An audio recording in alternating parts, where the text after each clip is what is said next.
Hi guys, this is Hirosaki. This story is all about what if Naruto was one of the Jedi. At the start of their trip, Naruto and Jiraiya find themselves pulled into the future by an unknown force.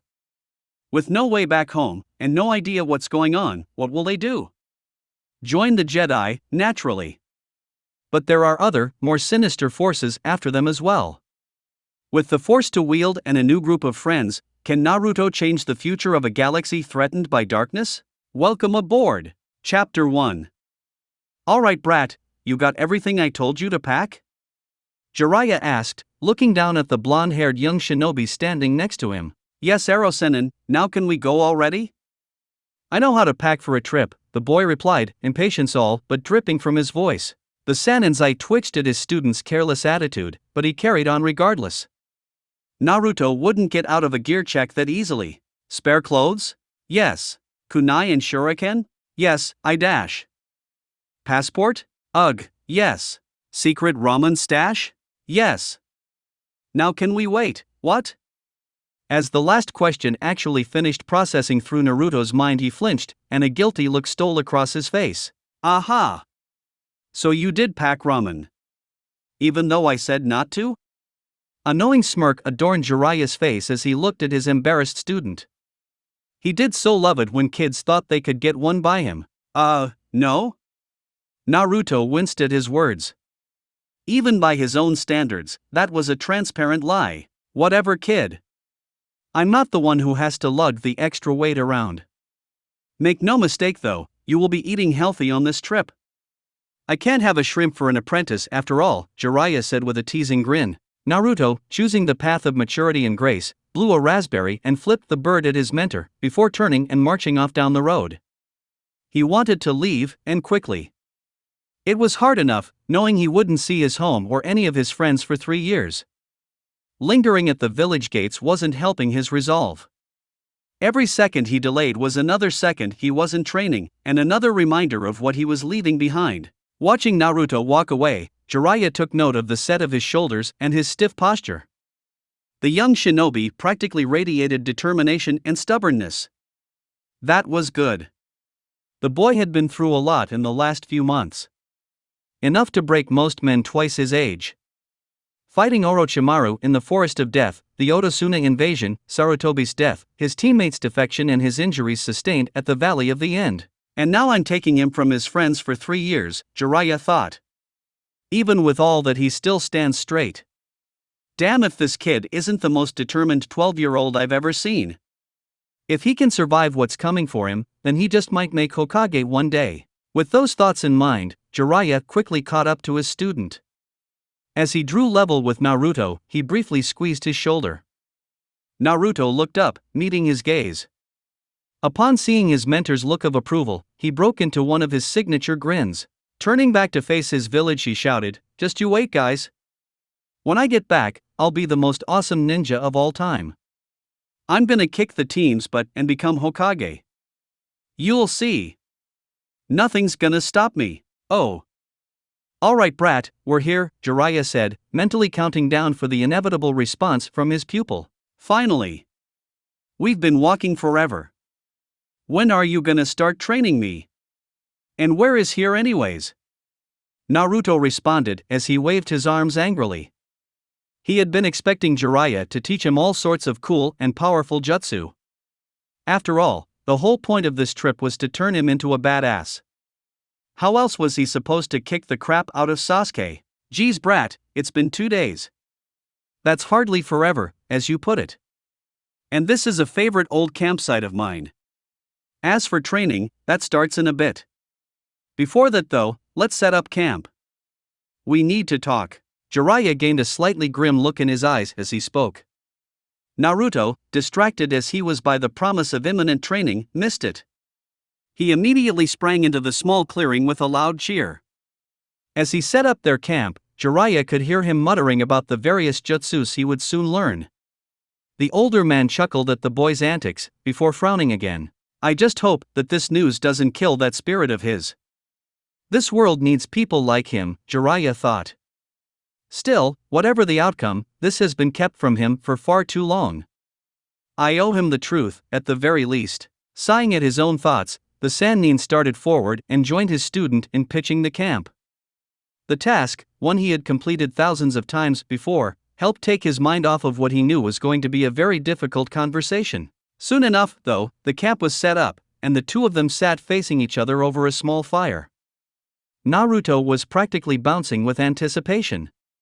He couldn't wait to get this talk out of the way so they could start training. One look at Jiraiya quelled his enthusiasm somewhat. The older man looked uncomfortable. He kept shifting his weight back and forth, and he was absent-mindedly shredding a tuft of grass between his hands.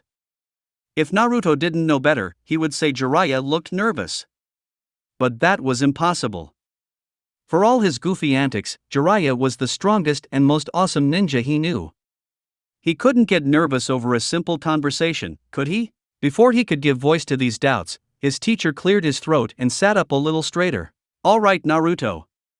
Before I start, you should know that what I'm about to tell you is going to be hard for you to hear. You're going to feel hurt, angry, and confused, and that's okay. Just know that the old man and I did the best we could with a bad situation. Jiraiya's tone was serious and heavy as he spoke. He stared at the fire, not meeting Naruto's confused gaze. Why yeah okay Arosenin, Naruto said. What's all this about? You're making me nervous here. It's about your parents, Naruto. Naruto inhaled sharply and froze, his eyes wide.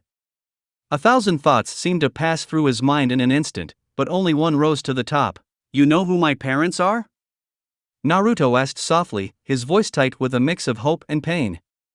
Pain born from too much bad news, and too many dashed hopes over the years. Yes, I do. Hiruzen ordered Kakashi and I dash. Wait, Kakashi knows too?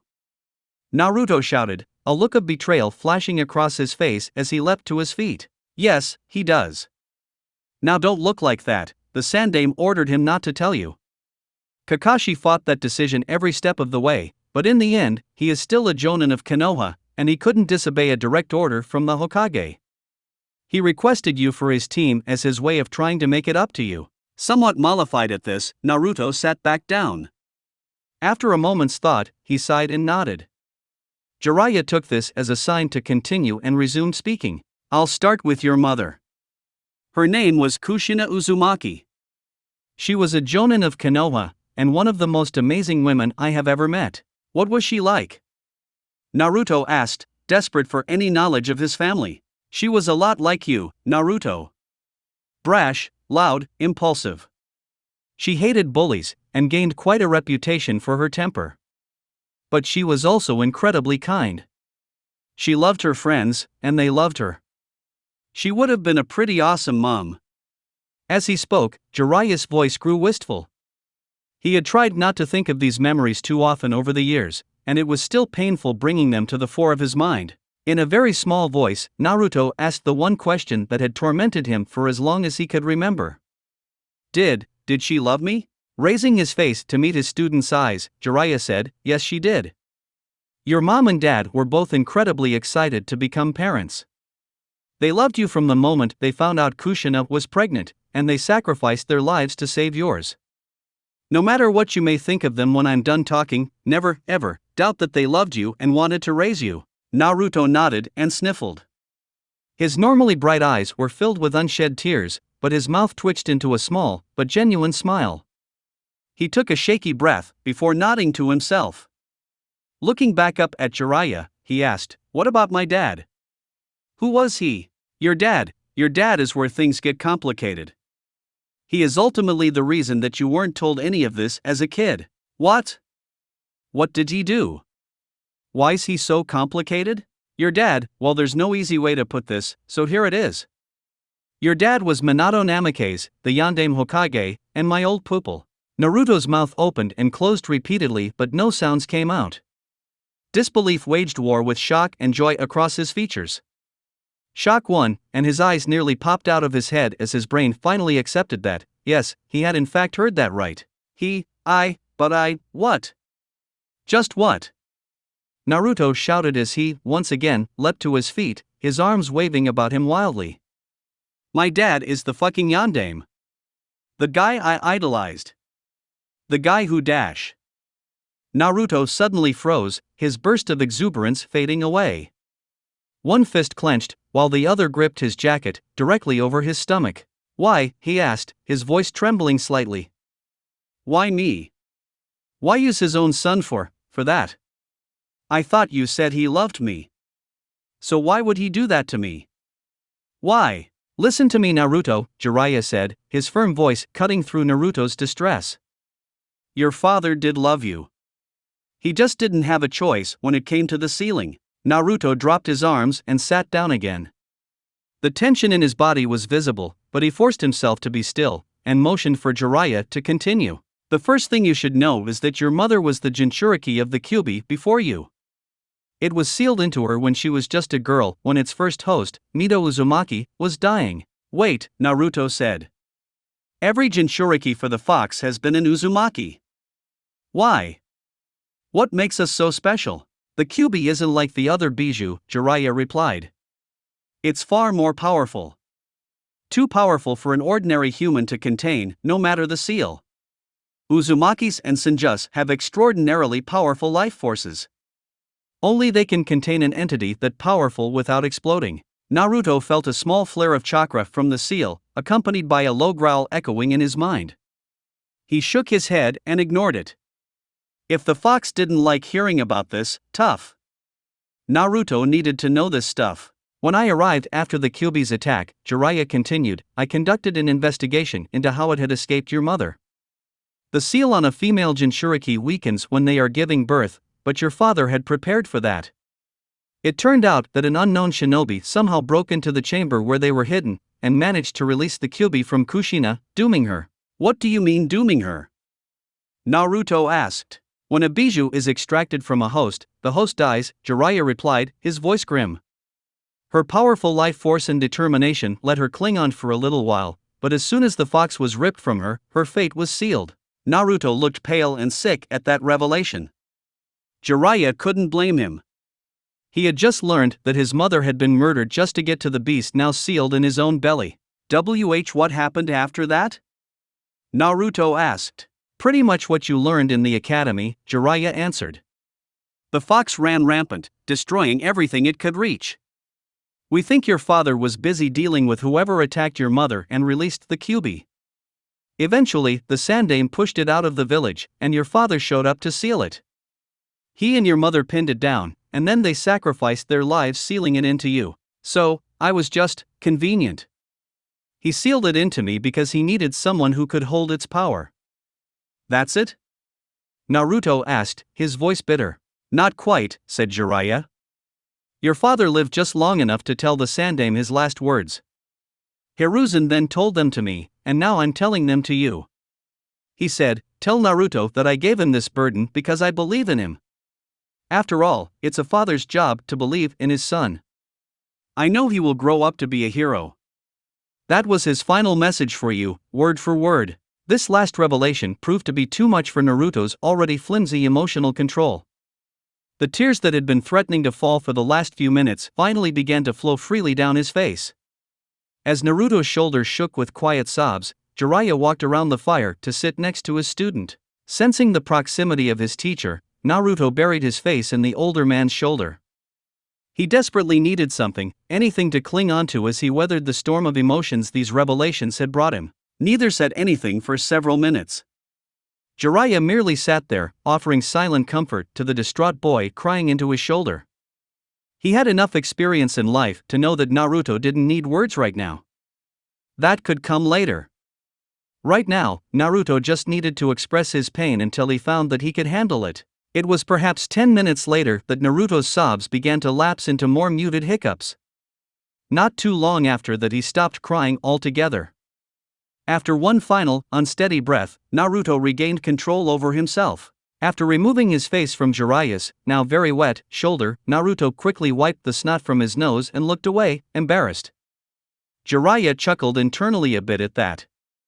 Just minutes ago Naruto had been concerned over whether or not his parents had even loved him, and now here he was, all red-faced and mortified that someone had seen him cry. "I don't know what you're embarrassed about, kid. I'm the one who has snot all over his clothes," Jiraiya said with a laugh. Naruto shot him a glare, but he ignored it and continued. Nothing wrong with crying at something like that. That was some heavy stuff. I'm sure you have questions. Naruto recognized when he was being given an out, and he seized it, grateful to distract himself from his recent breakdown. Clearing his throat, he said, "Well, yeah. First one, why was I never told any of this before? You said that Gigi made it in order to keep it quiet, but why would he do that?" Jiraiya nodded, having expected that very question. If anything, he was mildly impressed that Naruto had managed to ask it so calmly. He had been expecting an outburst of rage and pain, especially after how Naruto had cried just now. He could see the anger there, but Naruto had control of it for now. Kakashi must have been working with the kid since he last saw him. Shaking himself from his thoughts, he began to answer his student's question. Hiruzen believed that it was the only way to protect you. Minato had a lot of enemies. A lot of enemies. If they found out that he had a son, a Jinchuriki no less, they would have stopped at nothing to get to you. So, what? He thought I would have blabbed it to everyone. I wouldn't have done that. Naruto protested. Jiraiya just raised an eyebrow at that and stared. After a few seconds, Naruto started to twitch. "Alright, fine," he exclaimed. "Maybe I would have told people. That doesn't mean I have to be happy about this. It sucked not knowing who my parents were, or if they even wanted me." Stupid Gigi. No one expects you to be happy about this, Naruto. You got dealt a raw deal, especially after the knowledge that you were a Jinchuriki leaked. But if you want to be mad at anyone for how you grew up, be mad at me. You? Naruto asked, confused. What do you have to do with this? Why should I be mad at you? You should be mad at me, because I am the man who should have raised you, Jiraiya said, his voice leaden with guilt. I'm your godfather. Naruto didn't say anything at first. Jiraiya wasn't brave enough to look at his godson's face, for fear of seeing the hatred he knew he deserved. He just stared off to one side, waiting for the shouting. After a couple more seconds he heard a very small voice from beside him. Why? Did I do something wrong? Jiraiya's heart lurched at that. It took every ounce of self-control he had not to storm back to the village, find whatever subhuman pieces of filth had done this to his godson, and rip their bones from their still living bodies. The boy had just found out that his appointed guardian had abandoned him without a word, and his first thought was that it was somehow his fault. How dare they? He ought to dash. No, Jiraiya thought to himself. Revenge solves nothing, and I have a much more important job right now than satisfying my own anger. Namely, setting his godson straight. No, Naruto. Listen to me very closely. You did nothing wrong. How could you, when you were just a baby? No, I left you for several reasons, some good, and some selfish. Do you want to hear them? Naruto paused for a moment, before slowly nodding his head. I'll start with the most practical reason. My duty to the village. We lost over a third of our forces and our leader in the Kyuubi's attack. Not even 6 months later, Orochimaru fled, taking even more of our strength. Konoha looked like a tempting target. You know that I am the village's spy master, right? Naruto nodded his head again. He thought he could see where this was going, but he wasn't ready to talk yet. Well, I was back then too. I needed to be out in the field, making sure we could neutralize the threats of war before they even materialized. I couldn't take a baby with me on missions, and I couldn't refuse them either. Protecting the village kept you safe too. At least, that's what I told myself. And what was the selfish reason? Naruto asked, his voice completely flat. I was scared, Jiraiya said. By the time I wasn't constantly needed in the field, you were 8 years old. You have to understand, I thought of your parents as my own children. After I lost them, I was scared that if I let myself get close to you, I would just lose you too. Jiraiya took a deep breath at that. Even now, it still hurts so much to think of Minato and Kushina. Still, he owed it to their son, his godson, to continue. So, I convinced myself that you were better off without me. I told myself that you looked so much like Minato that if anyone saw us together, they would make the connection. Naruto blinked at that last bit. Hesitantly, as if the words were somehow fragile, he asked, I look like my dad? Yeah, you do. You got your nose and your cheekbones from your mom, but everything else? That's all Minato. But that's not the point. The point is, I was just grasping at straws, because I didn't want to face you. I wasn't just scared of losing you. I didn't want to face my own failure to look after my pupil's son. I am so sorry for that. With that done, Jiraiya turned his head to the side. His eyes were clenched shut, burning with unshed tears. He sat and waited for the inevitable judgment. He didn't have to wait for long. Thwack! HRRK. The Toad Sage's eyes bulged out as he felt a small but very strong foot kick him straight in the balls. He slipped sideways off the log he was sitting on and began to curl into a ball. Well, that's it, he thought through the fog of pain. He definitely hates me. Not that I don't deserve dash. Wumph. Jiraiya's self-recrimination was interrupted as a blonde-haired, orange-clad rocket latched onto him in a desperate hug. Naruto kept mumbling something into his shirt, but he could quite hear it. Returning the hug in pure instinct, Jiraiya strained his ears until he could hear what his godson was saying. I have family, Naruto kept repeating, over and over, as if stopping would make the words a lie. I have family. I have family. I have family. Yes, you do, Naruto, Jiraiya whispered as he squeezed his godson a little tighter. Yes, you do. The next day, Naruto awoke to the heavenly smell of ramen. Upon extricating himself from his sleep roll, he found his godfather busily stirring a pot of the divine dish over the campfire. As he stretched out his stiff muscles, Naruto froze mid-yawn. His godfather. That was right. It hadn't been a dream, like he half hoped, half dreaded it would turn out to be last night. Glancing up, Naruto sighed. He still wasn't sure how he felt about everything that he was told last night. They had stayed up half the night talking, with Jiraiya answering every question Naruto asked him about himself and his parents. It had been nice, but also confusing. He couldn't figure out what he was feeling. Happy. He was definitely happy to know who his parents were, and that they had, in fact, loved him. That secret fear, that he had been unwanted, had poisoned more than a few of what should have been happy memories for him. Anger. He was most certainly angry. Angry at the man who murdered his mother. Angry at his father for not finding some other baby to sacrifice. Angry at the fox for even existing. And angry at Jiraiya for not being there when he needed him. But he was there, Naruto thought. He was there for me before the third round of the Chunin exams. He was there to help me find Tsunade and learn the Rasengan. He was there when Sasuke hurt me and I needed advice. And he is here now, telling me the truth, and willing to train me even more. Ah, but what about all those cold nights, lonely and afraid, another part of his mind whispered. What about all those times I was yelled at, or thrown out on the street, or had rocks thrown at me?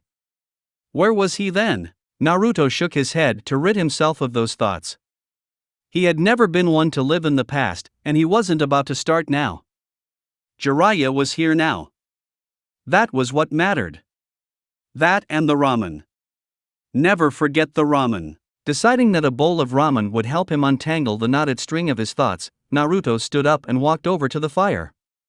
He silently scooped a bowlful of ramen and sat down next to his godfather to eat it. They sat there in silence for several minutes, each eating their ramen. After some time, Naruto looked up at his godfather and said, I thought you were going to make me eat healthy on this trip, Erosenin. Does this mean that ramen is healthy? Jiraiya blinked at this, not having expected such a normal, by Naruto's standards, question. Still, it was a chance to break the awkward tension that had been building for the last few minutes, so he chuckled before responding. No, brat, this does not mean ramen is healthy, he said with a teasing smirk on his face. Just think of this as a please don't kick me in the balls again bribe. Oh, said Naruto, before smirking himself. So, when I kick you in the balls I get ramen? Oh. That definitely hadn't been the conclusion Jiraiya had wanted his godson to draw. Fervently shaking his head, while covertly covering his groin, Jiraiya put a stop to that notion. Hell to the fuck no. That fucking hurt, brat. You do that again, and I'll burn every ramen shop in the country. A look of horror crossed Naruto's face, before they both burst out laughing. It wasn't so much that what Jiraiya had said was funny. It was just a relief to know that they could still have this teasing banter, even after everything from the previous evening. After they had both calmed down and finished their breakfast, Jiraiya suddenly sat up straight. He smacked himself on the forehead and cursed, drawing Naruto's attention. "What's the matter, Aro-sennin? Did you forget something?" Naruto asked. "Yeah, I did," Jiraiya said as he reached into his vest to pull out a scroll. "I meant to give this to you last night, but with everything I forgot. Anyway, it's from Tsunade. Have a look." He tossed the scroll over to Naruto, who neatly caught it. Unrolling the scroll, he scanned it quickly before his eyes widened. A grin broke out across his face as he looked up at his mentor. "This is Dash." "Yep, so I'm Dash." "Aha. When?" Grinning, Jiraiya reached over and clapped his newest student on the back. "Kakashi and I recommended you right after the retrieval mission. Tsunade signed it the day we left. Look on the bottom of the scroll." Naruto's eyes flicked down to where Jiraiya had mentioned. He saw a small storage seal drawn right next to the Hokage's signature. Biting his thumb to draw blood, he smeared it across the seal. A brief flare of chakra and a puff of smoke later, he had 2 mid-sized bundles sitting in his lap. He grabbed the larger one first. With a quick tearing noise, he ripped the paper cover off and unfolded its contents.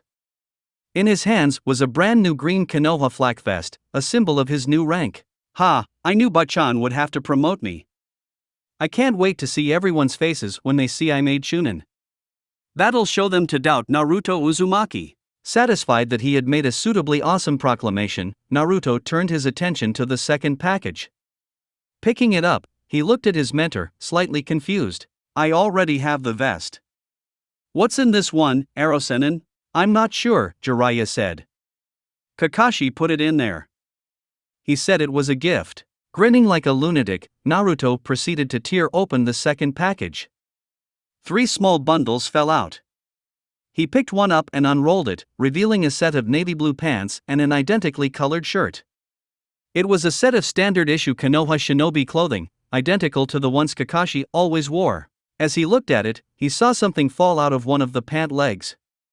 Setting the clothes aside, he picked it up and examined it. It turned out to be a mesh armor bodysuit wrapped around a pair of metal-plated gloves and lobstered steel vambraces. Naruto quickly checked the other 2 bundles. They were each identical, save for the last one. Along with the same items as the other bundles, it contained 3 cloth masks and a note. Unfolding the note, Naruto read it to himself.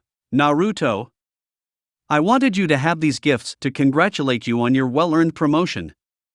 I never doubted that you would reach this level, just as I do not doubt now that you will soon surpass me. Your determination and hard work have taken you this far, and I see no reason why they will not take you as far as you care to go. No doubt you have noticed the masks I included for you. In my clan, it was traditional for the men of each new generation to wear a mask until they had sons of their own. While I may not be your father, I think of you as family. It is in that spirit that I offer these masks to you, so that you may represent me and my teachings wherever you may go. I can think of no higher honor than to have the traditions of my clan carried on by you. Farewell for now, Naruto. Until we see each other again, I wish you good luck. Make me proud, and enjoy the road of life. Kakashi Hatake." Naruto felt his eyes sting as he blinked rapidly. This overwhelming show of trust and support from his sensei was enough to bring a lump to his throat. He wordlessly passed the letter to Jiraiya and stood up. Scooping one of the bundles of clothes into his arms, he grabbed his new vest and one of the masks before walking into the bushes to change. When Naruto re-emerged a few minutes later, he cut a very different image than he had previously. Gone was the hideous orange outfit, as loud and brash as its wearer. In its place was the professional-looking garb of a Konoha shinobi. With the mask covering the bottom half of his face, Naruto was transformed from a baby-faced youth into a serious warrior. Only his eyes, still shining with barely restrained energy and innocence, gave away the fact that he was still the same boy. That, and the fact that he promptly began to dance around the clearing like an idiot, loudly exclaiming how awesome he was to everything within earshot. Thankfully for Jiraiya's reputation, this only included a few birds and squirrels. The sage sighed in exasperation as his eye twitched at his godson's antics. He was seriously going to have to teach that kid how not to spoil a cool moment like that. This was just ridiculous. Sighing again, he had been doing that a lot lately. He reached out and plucked Naruto off the ground by the back of his collar, earning a startled yelp from the hyperactive Jinchuriki. Okay, that's enough celebrating for now, brat. Settle down, we've got training to do. Yada! Naruto cheered as he swung in Jiraiya's grip. The mention of training instantly drove any other thought from his head. Grinning in spite of himself, Jiraiya set his godson down. Oh, he was so going to enjoy this. The enthusiastic ones were always the best. They made the funniest faces when they realized what they had signed up for. Oh. I'm dying. No, you're not, brat. You're just a little tired. Nope. I'm definitely dying. You certainly seem to have enough energy to bitch and moan. Maybe we should go again, Oh no. I'll shut up. Ha ha ha ha. Any casual observer who happened upon the scene between Naruto and Jiraiya would have immediately noticed several things. The first was that the two of them evidently took a dim view of the world's casual observers, judging by the remarkable number of traps that ringed the clearing they were in. If they survived the various pitfalls, explosives, and pointy metal implements that awaited the unwary, the second thing they would notice was that Jiraiya looked utterly fine. His clothes were clean and unwrinkled. He had a distinct lack of sweat dripping from his brow. He wasn't even breathing hard. The third thing this casual, and apparently very lucky, observer would notice was that Naruto looked far from fine. Very far indeed. He was covered in muck, sweat, and a multitude of small cuts and bruises. His breathing was ragged, as he desperately gasped for air. He would have been swaying on his feet if he had had the energy to stand. As it was, he was kneeling on the ground, panting with exhaustion. He had only been pushed this far once before in his life, in his fight with Gaara. That had been a fight with a manifested Bijou, after he had already fought Neji and a dozen or so invading Oto shinobi. This had been one guy, and he hadn't even laid a finger on him. I'm really glad that I don't have to fight you, for real, sensei, Naruto managed to gasp out as he staggered to his feet. It was a testament to his incredible stamina that he was already able to stand after his most recent sparring session with Jiraiya. You should be proud of yourself, brat, the older ninja said. You've come a long way in the last 2 weeks. I'm impressed. Naruto nodded at the compliment, too tired to do anything more exuberant. He began to shift into a ready stance again, but a raised hand from Jiraiya stopped him. We're done for now, brat. Take a break and clean yourself up. Naruto nodded wearily, before stumbling off towards the river to clean all the muck off of himself. Internally, he wept with relief. Jiraiya was an absolute sadist when it came to training. Nothing less than perfection was allowed in each new technique, and he would demand that Naruto repeat a kata at least 5 times without flaws before he was allowed to move on. When it came to sparring, Naruto felt like he was trying to lay siege to a castle with an army of feather dusters. Jiraiya blocked every attack, countered every trick, and evaded every trap, all seemingly with minimal effort. He never went on the offensive against Naruto. Instead, he waited for his pupil to grow frustrated and make a mistake or overextend himself. The instant that happened, Jiraiya would brutally counterattack, putting Naruto on his back within 1 or 2 moves. Then he would point out his mistake and have him stand and try again. And again. And again. Still, he was making progress, Naruto reflected as he washed the grime from his clothes. He was lasting longer before Jiraiya spotted an opening. He was also managing to block the first of Jiraiya's lightning-fast counterattacks more often.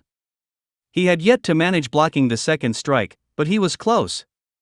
He could feel it. 10 minutes later, a freshly washed Naruto walked into camp. Upon spotting the campfire that Jiraiya had started, Naruto pouted slightly, a pall seemingly falling across his typical good cheer. What's got you looking down, kid? Jiraiya asked when he spotted his student's sudden attitude shift. I'm still pissed off that you burned my tracksuit, Naruto muttered. You're still hung up on that? For the last time, I did you a favor. That thing was hideous. I mean, it was orange for crying out loud. Hey! I've told you, orange is an awesome color. Why can't anyone else see that? Shinobi don't wear orange, brat, Jiraiya said, an air of finality to his voice. Naruto just shook his head at that. Some people just couldn't understand. So, what if it wasn't subtle? Orange was great. It made everything better. Sure, he loved the new clothes that Kakashi-sensei had got for him. But he still mourned the death of his tracksuit. It had served him for years, it had been comfortable, and most important of all, it had been orange. Fortunately, in this case at least, Naruto was easily distracted. In this case it was a strange humming in the air that pulled him from his plots to avenge the death of his beloved tracksuit. Glancing around, he didn't see anything that could be causing the noise. Frowning, he palmed a kunai. Jiraiya also heard the unusual hum, and immediately went on guard. He moved next to his godson, ready to protect him if the need arose.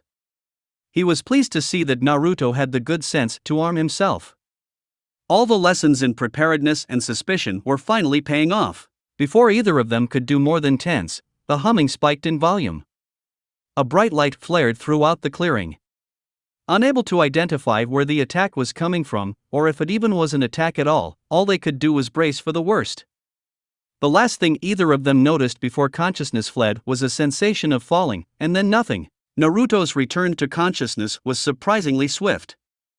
There was no grogginess or numbness to suggest he had been drugged. One moment he was unconscious, the next, his eyes had snapped open and he shot to his feet, looking around wildly for his godfather. Jiraiya, he hissed softly, unwilling to shout if there might be enemies lurking nearby. Jiraiya, where are you? I'm right here, Naruto, a voice said from the shadows off to his left. Naruto turned to see his godfather standing up, seemingly unharmed. Are you all right? Jiraiya asked. Any injuries? I'm fine, Naruto replied. What happened? What was all that light and humming? I'm not sure. It's nighttime though, so we've been out for at least a few hours, Jiraiya said as he looked around. Now that his eyes were adjusted to the darkness, he noticed something that made him frown in confusion. This wasn't the same forest that they had been in earlier. He didn't recognize any of the plants, and there were boulders strewn about where before there had been flat ground. Glancing down, his frown deepened. All of their gear was still with them. It was, in fact, set up exactly as it had been before the whatever had happened. Before he could further ponder the meaning of his observations, he heard a startled gasp from behind him. He whirled around, a kunai appearing in his hand as if by magic, ready to face whatever threat may have surprised his godson. Upon turning, all he saw was Naruto, frozen in apparent shock, one trembling hand pointing at the sky. Jiraiya-sensei, that isn't right, is it? Naruto asked, his voice shaking. Following his godson's finger up into the sky, Jiraiya paled when he saw what Naruto was pointing at. His jaw dropped, and the kunai fell from his hand. No, it isn't, he said. For up in the night sky, where before there had been only one moon, there were now two. Oh. Tens of thousands of light years away, or in another plane of existence entirely, depending on how you looked at it, a green-haired woman fell back into a chair with an exhausted sigh. It had worked. To be sure, it had cost her dearly. She had spent a great deal of power on this desperate plan of hers. Power that would take years to recover. But that was her problem. What mattered was that there was now just a little bit of hope for the galaxy to weather the coming storms. For all that her brother crowed about the supremacy of his power, he forgot one thing about the light. It was never alone.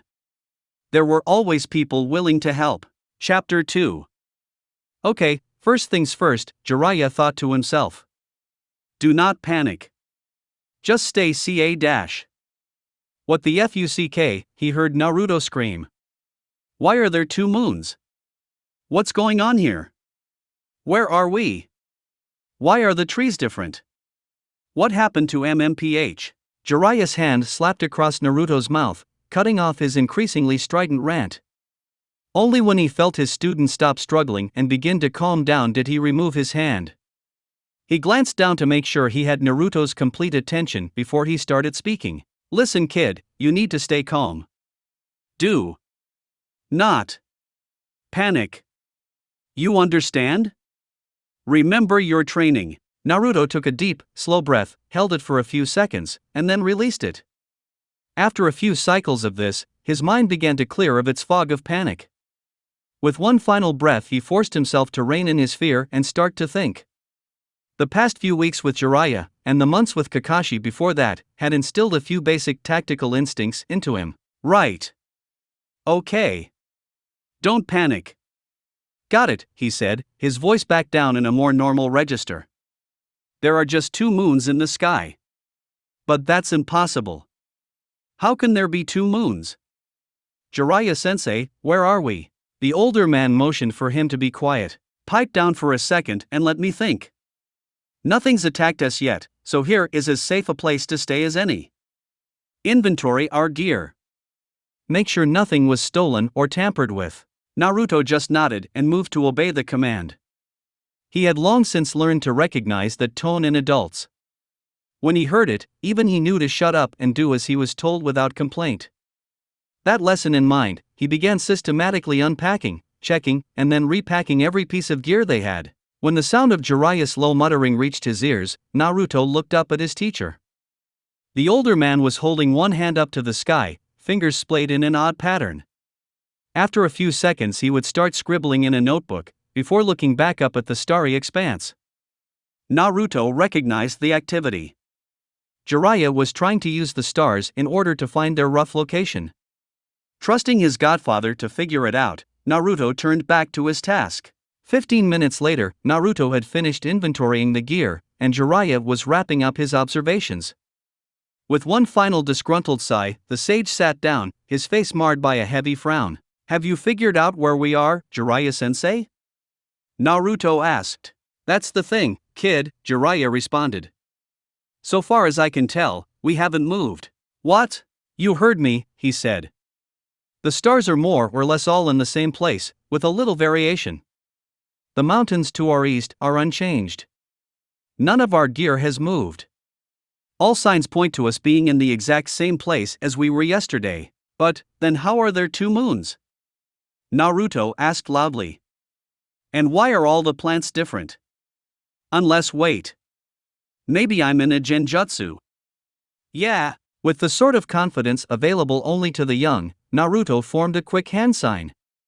Screwing up his face with effort, he pulsed his chakra as forcefully as he could.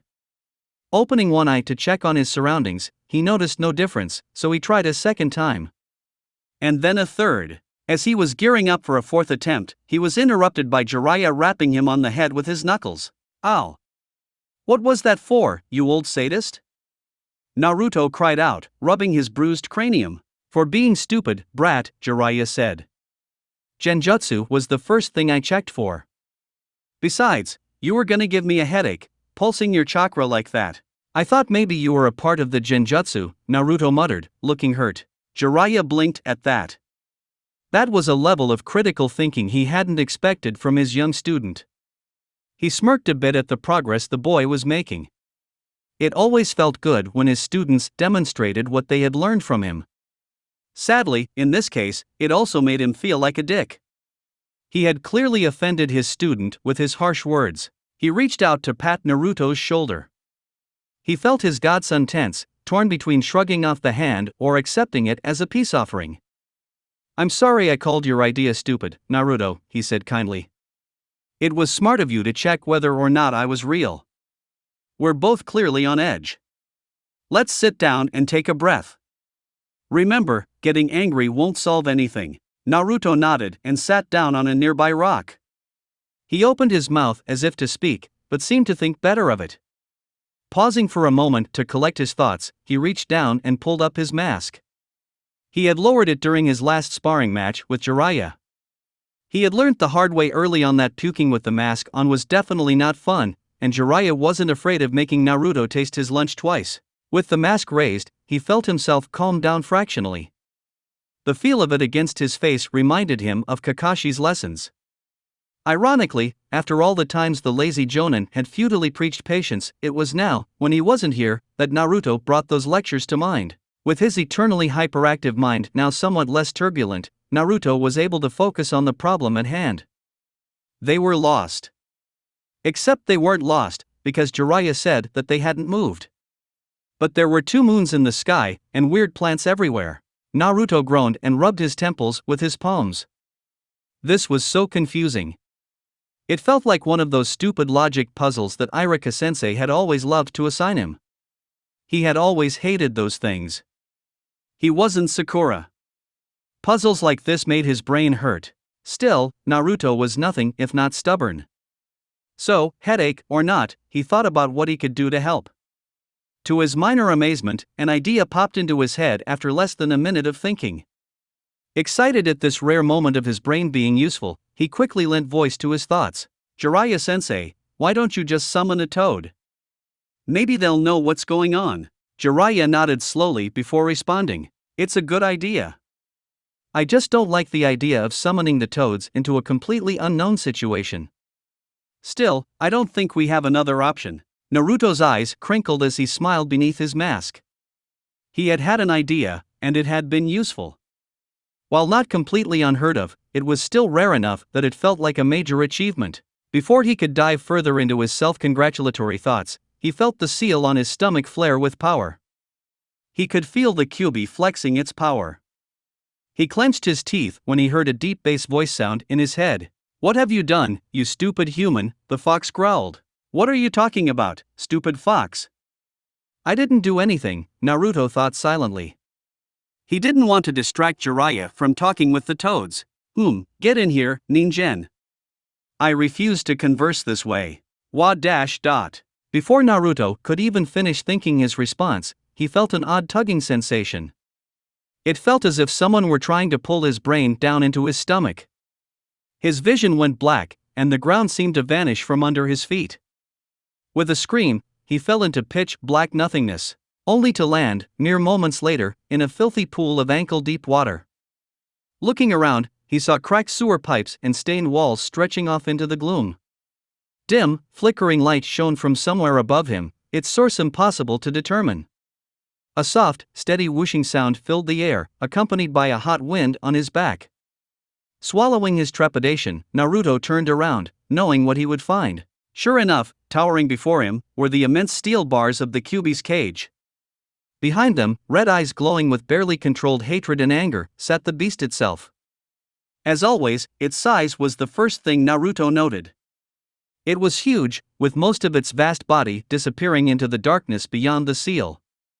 Its eyes alone were over 2 meters tall. Its whole head was the size of one of the stone faces on the Hokage monument. Its lips were pulled back into a snarl. It did not look happy. I will ask again, Ningen, it growled out. What did you do? Hey, what's the big idea? Naruto shouted, ignoring the biju's question. Why did you bring me in here? How did you even do that? Bah, insolent wretch. You should be honored to be in my presence. Now, answer my question. What did you do? Not until you answer me first. How did you pull me in here? The Kyuubi roared in anger and lunged at the bars. The entire room seemed to shake when it crashed against the door of its cell. The sound was deafening, blowing Naruto back onto his butt. He stayed there, watching nervously as the enormous fox beat against the bars of the seal. Eventually, after a seeming eternity of clanging and roars, the Kyuubi ceased its assault on the bars. It glared down at Naruto, its tails twitching with fury. Curse you and your insolence, Ningen. But for this seal you would even now be digesting in my stomach. Yeah, but we both know you can't do shit about it, Naruto said, smirking at the snarl of rage he elicited from his unwilling tenant. So, are you gonna answer me, or should I just start looking for a way out of here? The fox looked down at its jailer for a long second. Just when Naruto was about to turn and walk away, it exhaled with a sharp huff. The titanic biju settled on its haunches and lowered its head onto its front paws. Very well, Ningen, it snarled. I shall play your game, for now. It was simple for a being of my magnificence to draw you here. When your feeble mind is distracted, I can call you into the seal. Naruto blinked at that revelation. He did not like the implications of that one bit. Cease your pathetic worrying. I have no interest in bringing you here more often than absolutely necessary. Now, you have your answer. Give me mine. Naruto blared up at the fox for a few seconds before answering. I didn't do anything. There was this weird humming noise, and then this really bright light knocked me out. When I woke up, all the plants were weird, and there were 2 moons in the sky. But Jiraiya looked at the stars and the mountains and said we haven't moved. The fox hummed at this and closed its eyes. Naruto looked on impatiently, eager to get the conversation over with. He wanted to get back to Jiraiya and see what the toads had to say. Thankfully, before too long, the Kyuubi opened its eyes and sat up sharply. Well, this is unexpected, it said slowly. It seems the old toad lover was correct. You have not traveled in space. You have somehow been pulled forward in time. Some 50,000 years forward by my guess. How interesting. Naruto's brain shut down for a second upon hearing that. He just stood stock still, a vacant look in his eyes, while he digested that little tidbit of information. It took about 10 seconds, but finally what the fox had said actually sunk in. Once it did, it could be charitably said that he completely lost his shit. Time travel. Are you shitting me? Please tell me you're shitting me, he pleaded with the Kyuubi, only to receive nothing but a deadpan stare in return. That alone told him all he needed to know. A small part of his brain, the part that wasn't currently paralyzed with stupefied horror, noted that the idea of time travel did make sense, given the context. That time difference could account for the new plant life, while also explaining why the mountains remained unchanged. It might even explain what Jiraiya had mentioned about the stars being subtly out of place. Stars moved over time, right? He seemed to recall Sakura saying something about stars moving. Unfortunately, while this small part of Naruto's brain continued to work unabated, the rest of his brain was doing the mental equivalent of running in circles screaming. This led to his eyes nearly bugging out of his skull, while his mouth gaped open like a goldfish under his mask. It took nearly a whole minute, but he eventually regained the power of speech. 50,000 years. How could this have happened? What am I supposed to do now? It was a sign of his shock that Naruto was asking for advice from the Kyuubi. Ha ha ha ha.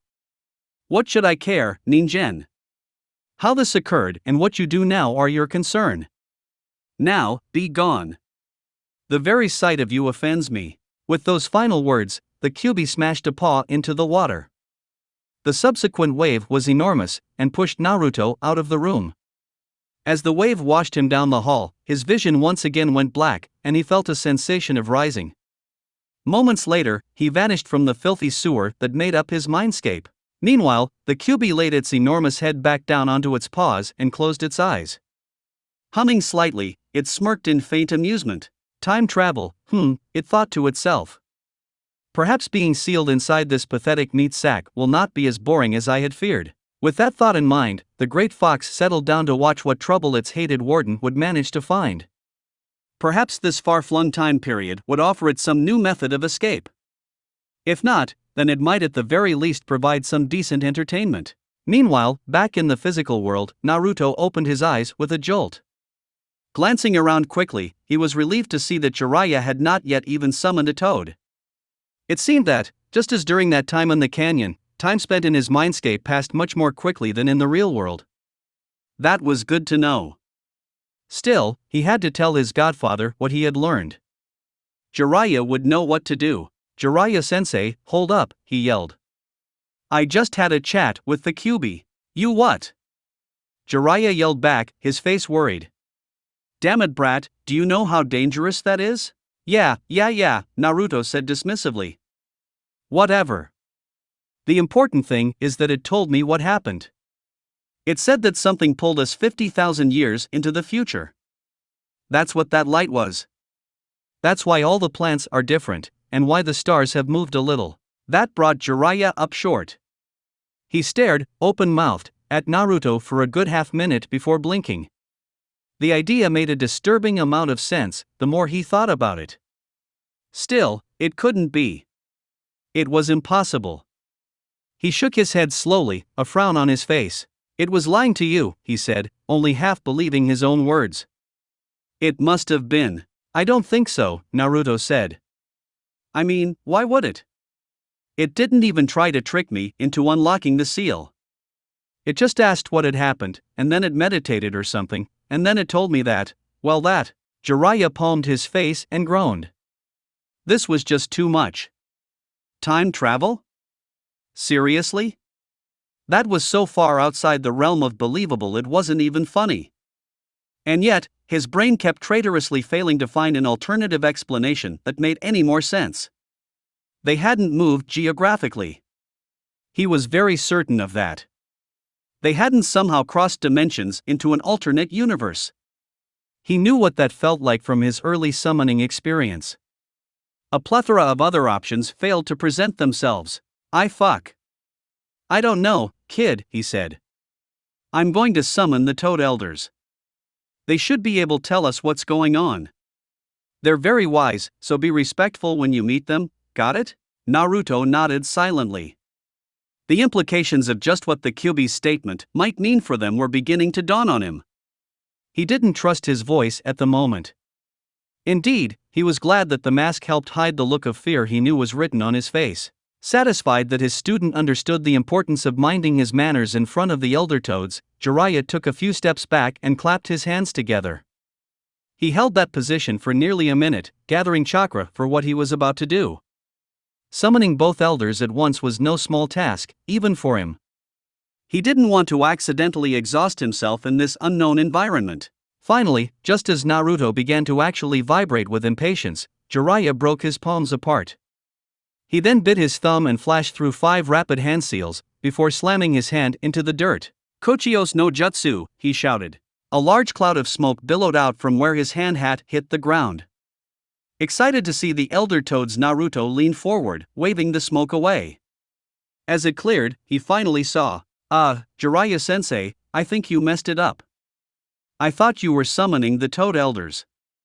These are just 2 tiny old geezers, Naruto whispered loudly, his eyes confused. Apparently, age had not affected the male toad's hearing, as he immediately shot the 2 humans a glare. Then, with remarkable speed, he leapt up and smacked Jiraiya on the head with his staff. Gah! Damn it, Naruto, these are the Toad Elders, Jiraiya moaned as he clutched his throbbing head. Why did you have to go and hit me, Pa?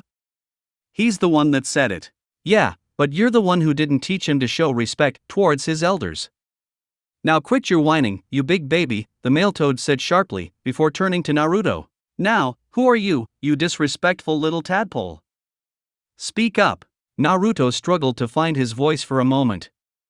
He was torn between shock that this was one of the great Toad Elders, amusement at seeing his godfather get beamed in the dome, and fear of being the next target of the grumpy old toad's wrath.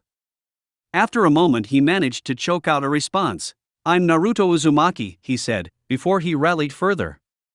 All-around awesome shinobi and future Hokage. The toad's eyes narrowed further, making Naruto gulp. Before he could say anything else, an elderly, but distinctly female voice spoke up. Quit scaring the poor kid, Pa. It's Minato's boy. Naruto turned to see the other toad had gotten behind him somehow. Unlike the other toad's green skin and white hair, she had pale yellow skin, with purple hair and lips. Her expression was kindly as she looked up at him. Don't you mind my husband, boy, she said, shooting said husband a reproving look. My name is Shima, and that's Fukasaku, but you can just call us Ma and Pa. It's nice to meet you, Naruto. It's, nice to meet you too, Ma, Pa, Naruto said, thrown somewhat by the sudden shift in tone. Shima smiled up at him, while Fukasaku scratched his head awkwardly, before flashing him a quick grin. Both of them then turned towards Jiraiya, who still looked somewhat miffed that Naruto had escaped a hit from Pa's staff. Now, Jiraiya-chan, why'd you summon us here? Shima asked. For that matter, where is here anyways? Last I checked, 2 moons ain't normal. That's why I summoned you both, Ma, Jiraiya said. He then proceeded to explain the events of the last hour or so to the 2 sage toads. By the end, both of them looked deep in thought. Fukasaku was the first to speak. So, the Kyuubi said it was time travel, did it? He asked, turning to Naruto. Yeah. It said we had been dragged 50,000 years into the future somehow. Well, I hate to break it to you, but it looks like it told the truth, Fukasaku said grimly. What? Jiraiya yelled. But how is that even possible? It's time travel. How am I supposed to know how this happened, Jiraiya-chan? All I can tell you is that you definitely haven't moved locations, but the world feels older than it did last time you summoned me. For now, I'm inclined to take the Kyuubi at its word. But if we're in the future, Naruto said, how can you be here too?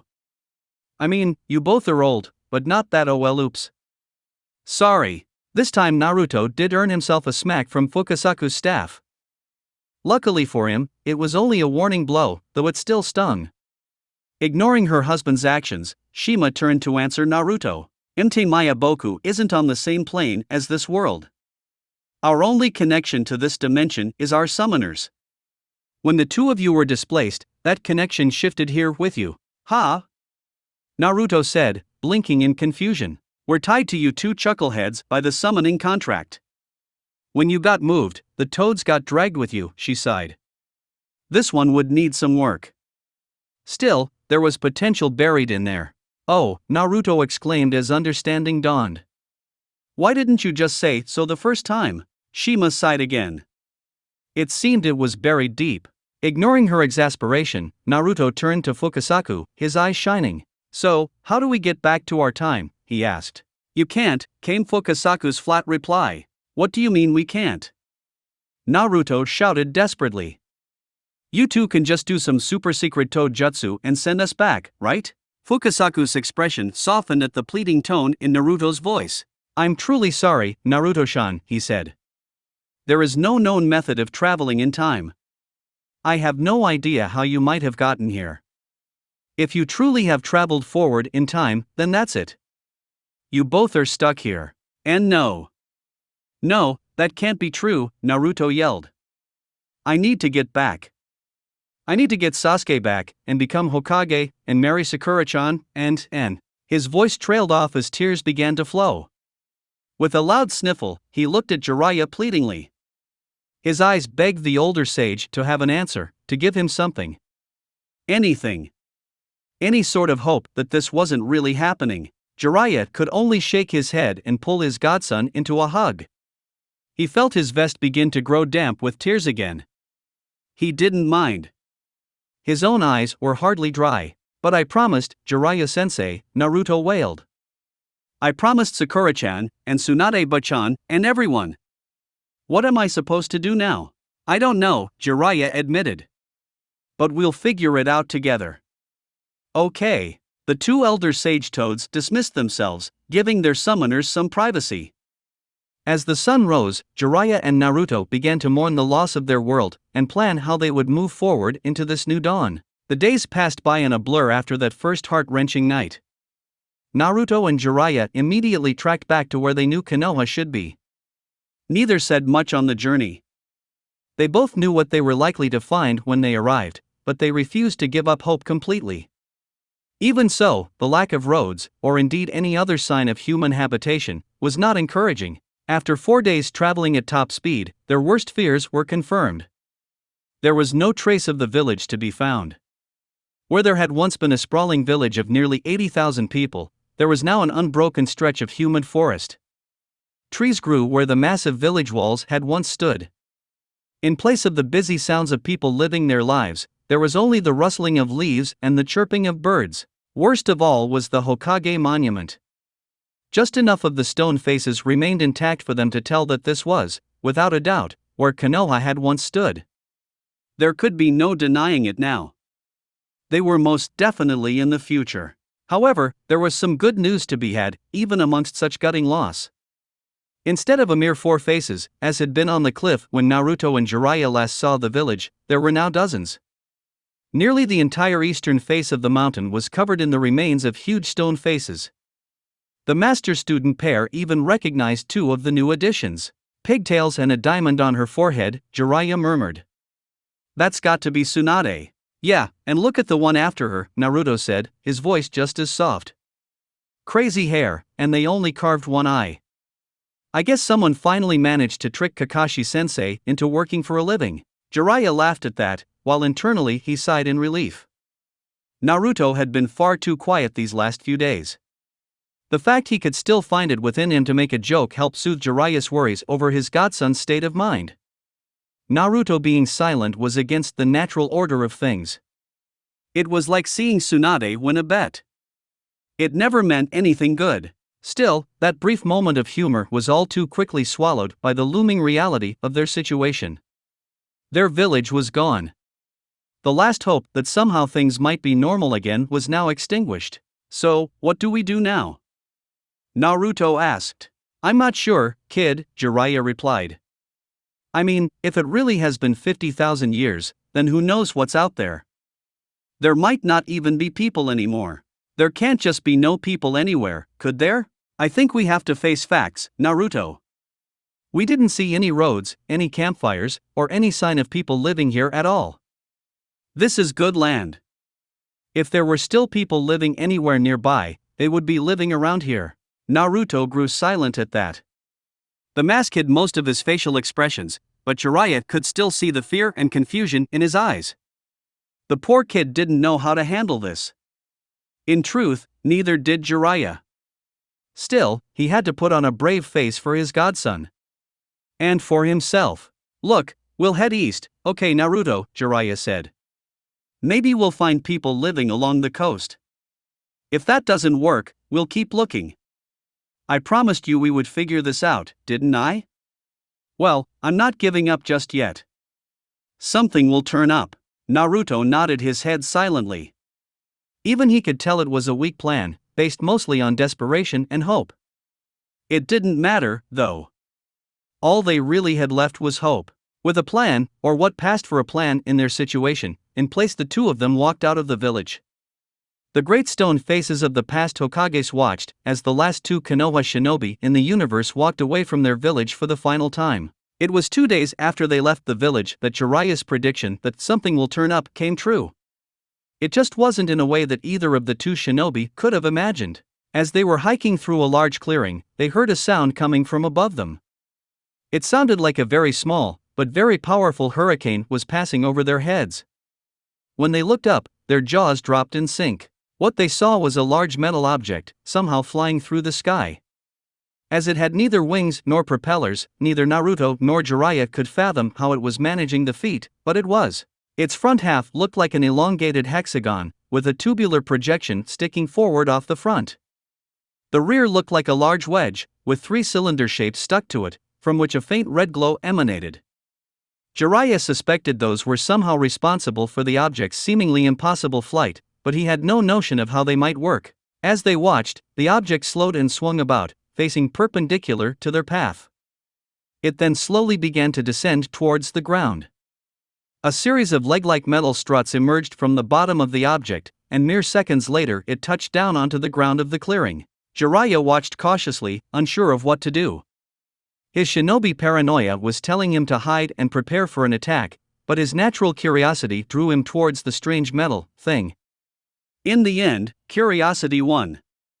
It was helped by Naruto, who had immediately begun approaching this new arrival, seemingly uncaring of any potential dangers. Jiraiya swore and ran to catch up to his over-enthusiastic godson. He reached him quickly and grabbed his shoulder, sharply arresting his movement. He opened his mouth to remonstrate the boy for his foolishness, but was interrupted by a sudden hiss coming from the recently landed flying machine. A glance told him that some sort of pressurized hatch had opened in the side of the craft. A ramp extended to the ground, and 2 figures walked down it. The first was a man, his face ordinary but for a gold stripe running across his nose. His dark hair hung in shoulder-length dreadlocks. He wore a sleeveless brown tunic, with a darker brown robe over it. He strode down the ramp with confidence, no hesitation or uncertainty in his stride. The second figure was rather different. Naruto especially had trouble hiding his shock at what he saw. The third thing he noticed about her was her clothing. Unlike her companions, it was fairly revealing. It consisted of a pair of tight leather leggings and an equally tight leather shirt that left much of her midriff exposed. The second thing he noticed about her was her looks. She was gorgeous. She looked to be in her late teens or early 20s, and had an amazing figure. She was clearly athletic, and her toned limbs and stomach spoke of many hours training her body to perfection. The first thing that he noticed about her, however, was that she was not, by any stretch of the imagination, human. Her skin was a vibrant cerulean blue. She had cone-like projections on the side of her head, where her ears would have sat. Most striking of all were the 2 thick tentacles that took the place of her hair. They were draped behind her body, where they extended to her lower back. All in all, she cut a striking, if highly exotic, figure for the 12-year-old boy. He was never more glad that his mask covered the embarrassed blush that spread across his face. Judging by the blue lady's sudden amused smirk though, some of it was still visible. While Naruto dealt with his mortification, the dark-haired man stepped forward, raising a hand in greeting. "Hello there," he said. "I am Jedi Knight Quinlan Voss, and this is my Padawan, Ayla Secura. Would you mind telling me what you're doing on Tython?" Jiraiya stared at the man with the gold stripe on his face blankly. The newcomer had clearly said something, but the language wasn't any he had ever heard before. That aside, the fact that this unknown man and his unusual companion hadn't immediately attacked was a good thing. "I didn't understand what you just said," Jiraiya said slowly, making sure to keep his hands visible. "We don't want any trouble." The stranger lowered his hand and let out a sigh. "Well, this could be awkward," he said. Chapter 3. Year, 9 GRS, 26 BBY. 1 week earlier. Deep within the Jedi Temple on Coruscant, Jedi Master Yoda sat in silent meditation. Earlier that day, a powerful pulse had run through the Force. If the Force were a pond, it would have been akin to dropping a large stone into it, with the waves spreading outward in every direction. Every Jedi in the galaxy had felt those waves, crashing out from somewhere deep in the galactic core. Yoda, along with several of the other senior masters in the Order, had felt more than just that though. He could sense the millions of subtle shifts that the ripples had created. In 1,000 ways, both big and small, the future had changed. The nature of those changes, however, was not immediately apparent. Thus, he and the others in the temple who had sensed the shifts, retired to their quarters to meditate on this new development. Yoda breathed deeply, immersing himself in the Force. Long centuries of experience had him swiftly navigating its eddies, looking for a hint as to the cause of the recent ripple in the Force, and a glimpse at its possible effects on the future. His task was not made easier by the ever-present stain of the dark side. It had begun years ago, barely being noticeable at first. Over the past decade its power had been growing though. It acted like a cold fog, clouding the Jedi's view of the future. By now, only experienced masters could reliably see more than a few months ahead, and even that was becoming harder. What they got were mostly murky, disjointed images and brief feelings, but none of it was good. This recent wave in the Force, however, seemed to have thrown off that fog somewhat. Yoda could see more clearly now than he had in nearly a decade. As he searched the currents of the Force for answers to his questions, he was struck by perhaps the most powerful vision he had felt in nearly 300 years.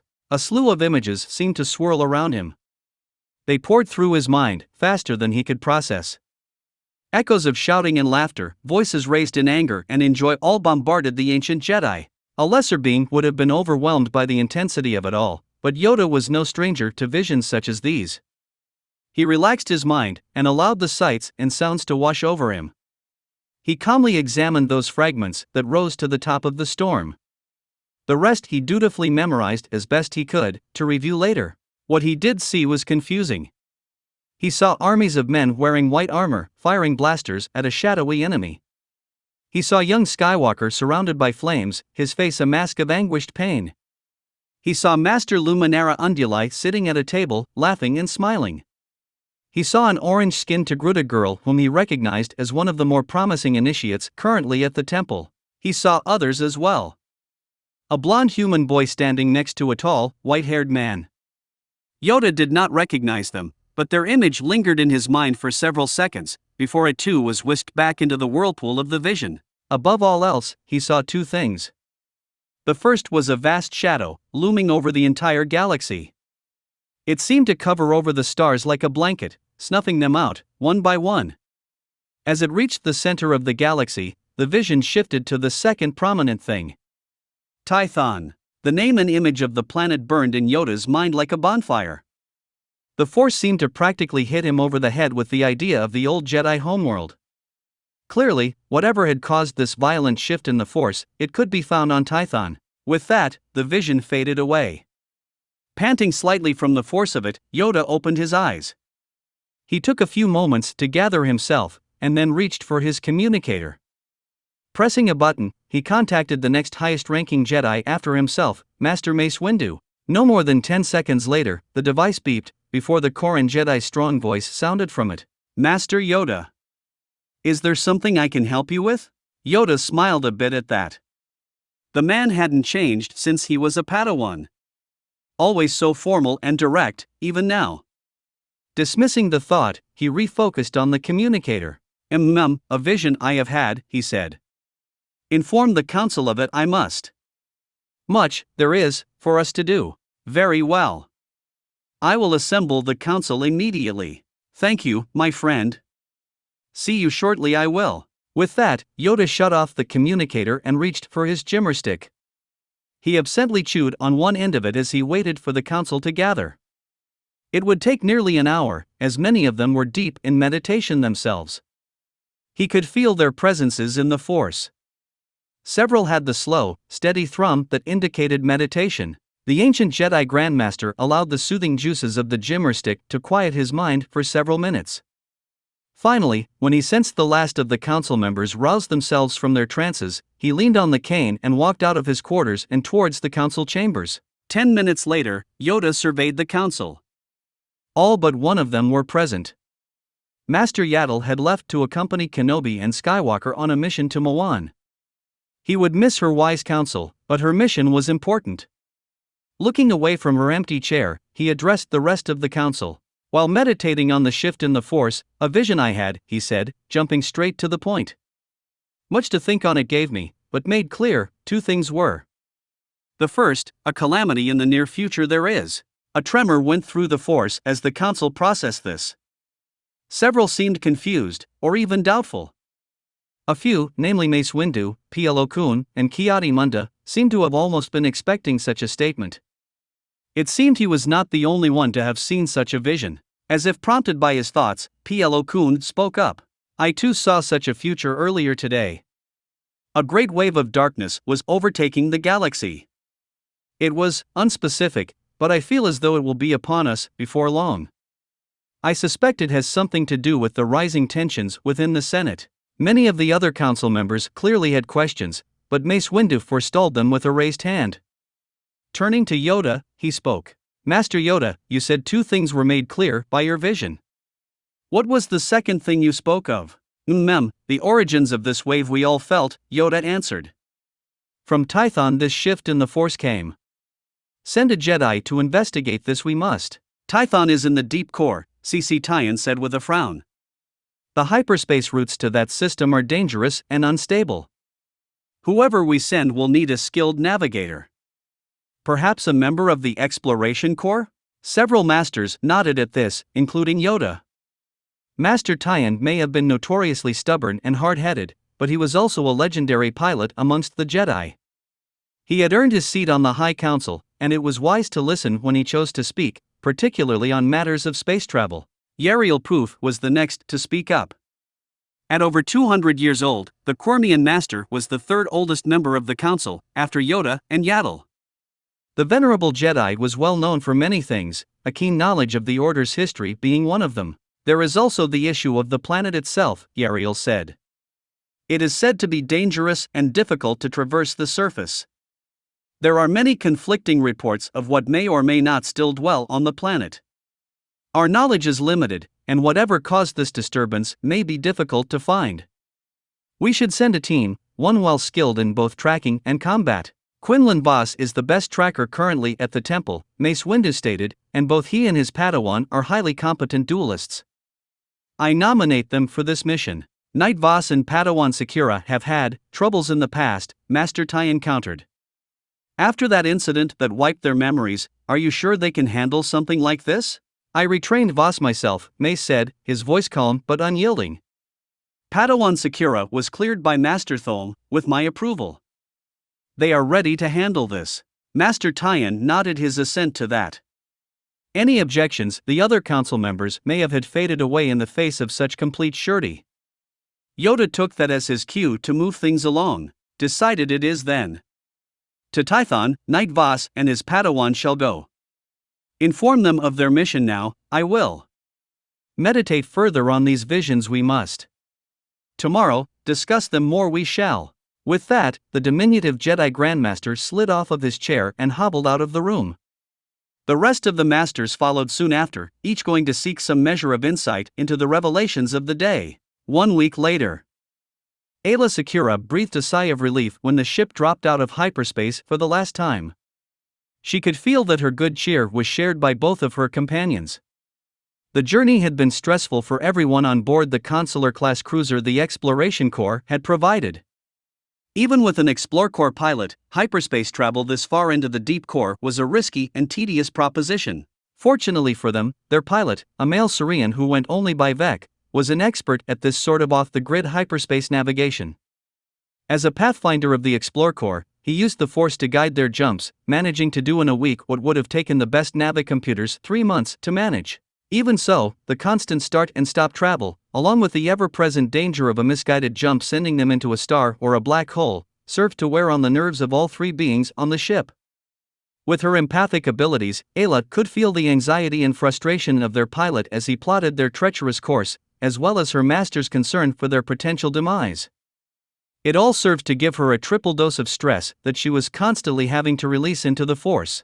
Thus, she was quite glad to see their target planet looming in the viewport. Her master must have sensed her feelings through the Padawan bond, as he sent her a quick smile before turning serious again. Focus, he sent her through the bond. This will likely be dangerous. We cannot afford to be distracted. Ayla accepted the advice without complaint. There was no heat behind his words, only experience and concern for her well-being. Breathing deeply, she centered herself in the moment, putting any irrelevant concerns to the side. Quinlan nodded his approval before turning to their pilot. Vec, get us in range for a bioscan and hold there please. You got it, the now cheerful pilot replied. While Vec maneuvered the ship into position, Quinlan gestured for his Padawan to join him at the viewport. She hurried to his side, sensing his intentions. You wish to search the planet together, she said. It wasn't a question. She was familiar with her master's methods. Hopefully whatever caused that pulse should be easy to find. It would be a pain to have to do this the hard way, he said with another quick smile. Reaching out through their bond, he placed one hand on her shoulder and the other on the transparisteel of the viewport facing Tython. Their minds linked together as they stretched their senses down towards the planet. With their powers working as one like this, they could sense the whole planet. Ayla gasped and nearly let her hold on the gestalt slip when she felt the planet through the Force. It was like looking at an exploding star, it shined so bright and chaotic. The light and dark sides of the Force surged across the world like vast storms, forming a kaleidoscope of ever-shifting powers. Her master squeezed her shoulder and sent feelings of calm and peace through the bond. Steady Ayla, he sent. Take it slow. Remember what I taught you. Look for the breaks in the pattern. That's where our quarry should be. Her balance restored, Ayla reached out once again, a little more cautious this time. Now that she knew what to expect, it wasn't quite so overwhelming. As she began studying the ever-shifting patterns of the Force on the planet's surface, she became aware that her master was allowing her to take the lead on their search. It bolstered her confidence to know that he trusted her with such a vital task. After nearly an hour of searching, her patience began to run thin. The Force on the planet shifted too quickly and too often for her to get a read on it. She began to contemplate swallowing her pride and asking her master to take the lead from her. Just as she was about to give up, though, she felt something. It was faint and fleeting, but it was definitely a break from the pattern around it. Focusing on what she had sensed, she followed it back to the source. It was tricky work. She had to go slow, and she nearly lost the thread more than once. But eventually, there, she said through the bond. I've got it. Very good, Ayla. That was not an easy task. Oh please, she said. You had already found it, hadn't you? A look of mock hurt crossed Quinlan's face, before he let out a deep laugh. You caught me, he said. But I only got it a few minutes before you did. You are getting far too good at that. I'm going to have to up my training to stay ahead of you. Ayla smiled at the compliment. Her self-confidence was still often shaky after losing her memories to a forced glitteral overdose and nearly falling to the dark side. Having her skills reaffirmed every once in a while by her master felt good.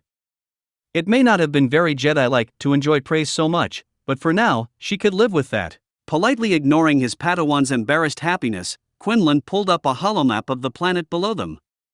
With a few buttons presses he highlighted a few hundred square kilometers of land in the southeastern part of the largest continent. Vec, begin a bioscan focused in this area, the Kiffer Jedi Knight requested. Scan initiated, came Vec's response a few seconds later. It'll probably take about 2 hours to get full coverage, so just hang out. A little less than 2 hours later, the ship's computer indicated the scan was completed. Quinlan pulled up the results onto a screen and stared at them intensely. A few dozen large signatures, he said. Can you see which ones are our quarry, Ayla? Leaning forward, Ayla scrolled through the data from the scan. After several seconds she highlighted 2 particular signatures. These 2, Master, she said. He motioned for her to explain. They're the only 2 signatures that don't match the rest. The Force tells me that these 2 are what we are looking for. I agree. Vec, lock onto these 2 signatures. Take us down and land as near to them as you can manage. I don't want us to have to track them across the surface. Vec nodded in acknowledgement, and started bringing their ship down towards the area where the 2 biosigns were located. It seemed to be mostly covered by a vast semi-tropical forest.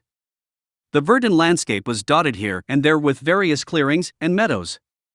It was into one of the larger of those clearings that Vec eventually piloted them, and began the landing sequence. As the ship landed a short distance from the 2 biosigns, the 2 Jedi moved to stand by the boarding ramp. As soon as the ship was on the ground, Quinlan lowered the ramp and began to walk down it, followed by his Padawan. As their eyes adjusted to the bright sunlight, they saw the apparent source of the 2 biosigns they had been tracking. It was 2 humans, Ayla noted without shock. Of course, it was humans, she thought. They seemed to inhabit every spare corner of the galaxy. The adaptable species made up nearly a third of the sentient population of the Republic after all. Both of them were strong in the Force, Ayla noted. The boy in particular had a remarkably powerful presence, but it was difficult to say just how powerful either truly were. Their Force signatures were strange, as if the Force was all bound up within their bodies. It was unlike anything she had sensed before. They were both male. One was a very tall, well-built man, with a long mane of pure white hair.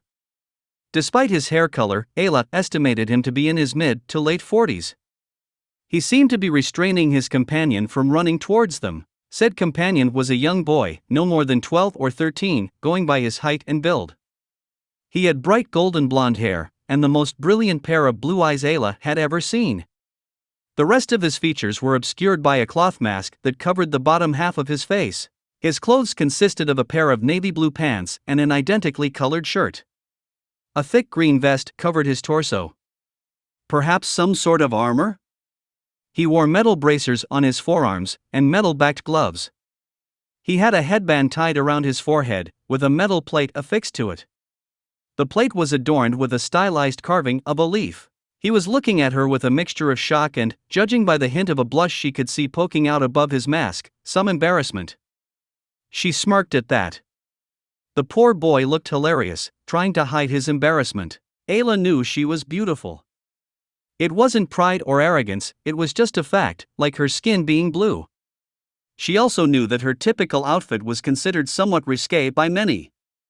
While the leers she often got from men were, at best, wearisome, she tried to approach situations like this with good humor. The boy wasn't being lecherous, he was simply young and embarrassed. It was a little funny. She frowned a little when she sensed what lay beneath the embarrassment though. Both of the strangers held strong feelings of loss and grief. Clearly, they had suffered some terrible loss recently. The white-haired man seemed to be dealing with it as well as could be expected, grieving, but trying not to let it destroy him. She sensed feelings of duty towards his hound companion. The boy was a different matter. His pain was wrapped up in a shell of denial and buried beneath a veneer of calm. He was suppressing his grief rather than dealing with it, and Ayla did not like the feel of how much anger and pain he had locked away. It disturbed her that a child would suffer so much, but sadly it did not surprise her. Before she could say anything though, her master stepped forward, raising one of his hands to greet the strangers. "Hello there," he said. "I am Jedi Knight Quinlan Vos, and this is my Padawan, Ayla Secura. Would you mind telling me what you're doing on Tython?" The 2 humans looked at him blankly, no hint of understanding on their faces. Ayla had a feeling she knew where this was going, one that was confirmed when the older of the pair opened his mouth. "I didn't understand what you just said," the white-haired man said. His language wasn't one either of the Jedi recognized. "We don't want any trouble." Quinlan lowered his hand upon hearing the bizarre language the man spoke. He sighed with some exasperation. Things just couldn't be easy, could they? "Well, this could be awkward," he said. Jiraiya was at something of an impasse. On the one hand, these two were strangers. He had no idea of their intentions, and he couldn't speak their language. The typical shinobi response to such a situation would have been to capture them, tie them up, and grill them for information. Possibly literally. On the other hand, neither of the two had made any hostile moves. Judging by the shape and position of the metal cylinders he spotted on their hips, they carried weapons. Neither had made any move to draw those weapons, though. That didn't necessarily make Jiraiya trust them, but it was a definite point in their favor. He also couldn't ignore the fact that these two represented the only sign of civilization he had seen since Naruto and he were brought to this time. Their flying machine told him that these two came from a larger group. Such a device would require more than 2 people to build it. There was also the fact that the woman wasn't human. He didn't know what she was, but she definitely wasn't human. The part of him that often played the pervert idly took note of her stunning form and features, but the rest of him simply shoved the mystery of what she was to the back of his mind. He could deal with that later, preferably with the help of alcohol. Lots and lots of alcohol. Before he could come to a decision, the dark-haired man with the stripe across his face spoke again. "Let's try this again," he said. "Can you understand me now?" It was odd. Jiraiya could hear that the man's words were still in a different language. Now, however, their meaning also seemed to come across to him as well. He raised his guard a little higher, but nodded slowly. "Ah, good. Now, as I was saying, I am Jedi Knight Quinlan Vos. This is my Padawan, Ayla Secura. Would you mind telling us what the two of you are doing on Tython?" "What's Tython?" Naruto asked loudly. "And how come I can understand what you're saying now?" "Tython is the name of this planet," the newly named Ayla Secura said. "And you can understand us, because we are using the Force to translate our words in your mind." Jiraiya tensed at that. He didn't know what this Force was that they had mentioned, but he definitely didn't like the idea of 2 total strangers having access to his mind, let alone his godsons. Before he could take a step forward, a guttural roar echoed across the clearing. It was followed by a series of harsh snarls and growls, all coming from the tree line at the closest edge of the clearing. All 4 of them turned as one to try and see what had caused the unnerving racket. They didn't have to wait long to find out. From out of the trees burst dozens of what could only be labeled as monsters. They were roughly 2 meters tall and powerfully built, with broad shoulders and heavily muscled limbs. Their wrinkled skin was mottled gray and red, and looked to be tough and leathery. Their heads were flattened, with their eyes set out on the ends of a pair of short, horizontal stalks. They all had sharp claws and mouths full of jagged teeth. Many carried primitive spears and clubs, made mostly of wood and stone. The 2 Jedi could sense even more than that, though. These creatures were soaked in the dark side. It permeated their every cell. They radiated nothing but hatred, hunger, and a low, vicious cunning. Whatever these things were, talking was not going to be an option with them. Jiraiya was the first to react. He flashed through hand signs in a blur, before holding 2 fingers up by his mouth. Katan, Enden. A 5-meter wide ball of flame shot out of his mouth, speeding towards the center of the group of monsters. Before the creatures could react, the attack hit them, burning one to a crisp, and severely wounding several others. "Damn, their skin is tough," he swore. That should have taken out at least 4 of them. The Jedi were staring at him in naked shock. They had never seen the Force used in such a manner. It had felt quite unlike anything they had encountered before. It was only the cries of their attackers that shook them out of their daze and spurred them to action. With the galaxy-renowned snap hiss, their lightsabers sprung to life. Quinlan moved first, a Force-enhanced leap bringing him within striking range of the foul beasts. His lightsaber blurred into motion, turning into an emerald arc of pain and death for his foes. The first monster before him lost its head before it even knew it was in danger. A second fell to a quick thrust through the heart, and a third to a short slash across its neck. By then the Jedi Knight had to dodge out of the way of a spear thrust. It seemed the rest of his opponents had recovered their wits. Ayla and Naruto were the last to move to face this new threat. Ayla dashed to the side, before looping around to charge at the attacking group's flank. Taking advantage of the distraction her master was providing, she crashed into the pack of monsters with a wild yell. Her blue blade made short work of a half-dozen of the ugly beasts, until the flailing clubs and spears forced her to draw back or risk being flanked herself. Naruto formed his signature hand sign and 20 clones poofed into being. Most of the clones pulled out a kunai and charged. Only one remained by its creator, circling its hands back and forth over Naruto's outstretched palm. "Are you ugly bastards the reason my people are gone? Ha! Come and get some!" Naruto shouted. It felt good to finally have an outlet for everything he had been going through for the past few days. In the face of this sudden threat, his tenuous mask over his emotions broke. Within seconds, a blue ball of compressed, spiraling energy formed in Naruto's hand. His clone then grabbed him and threw him at the nearest enemy.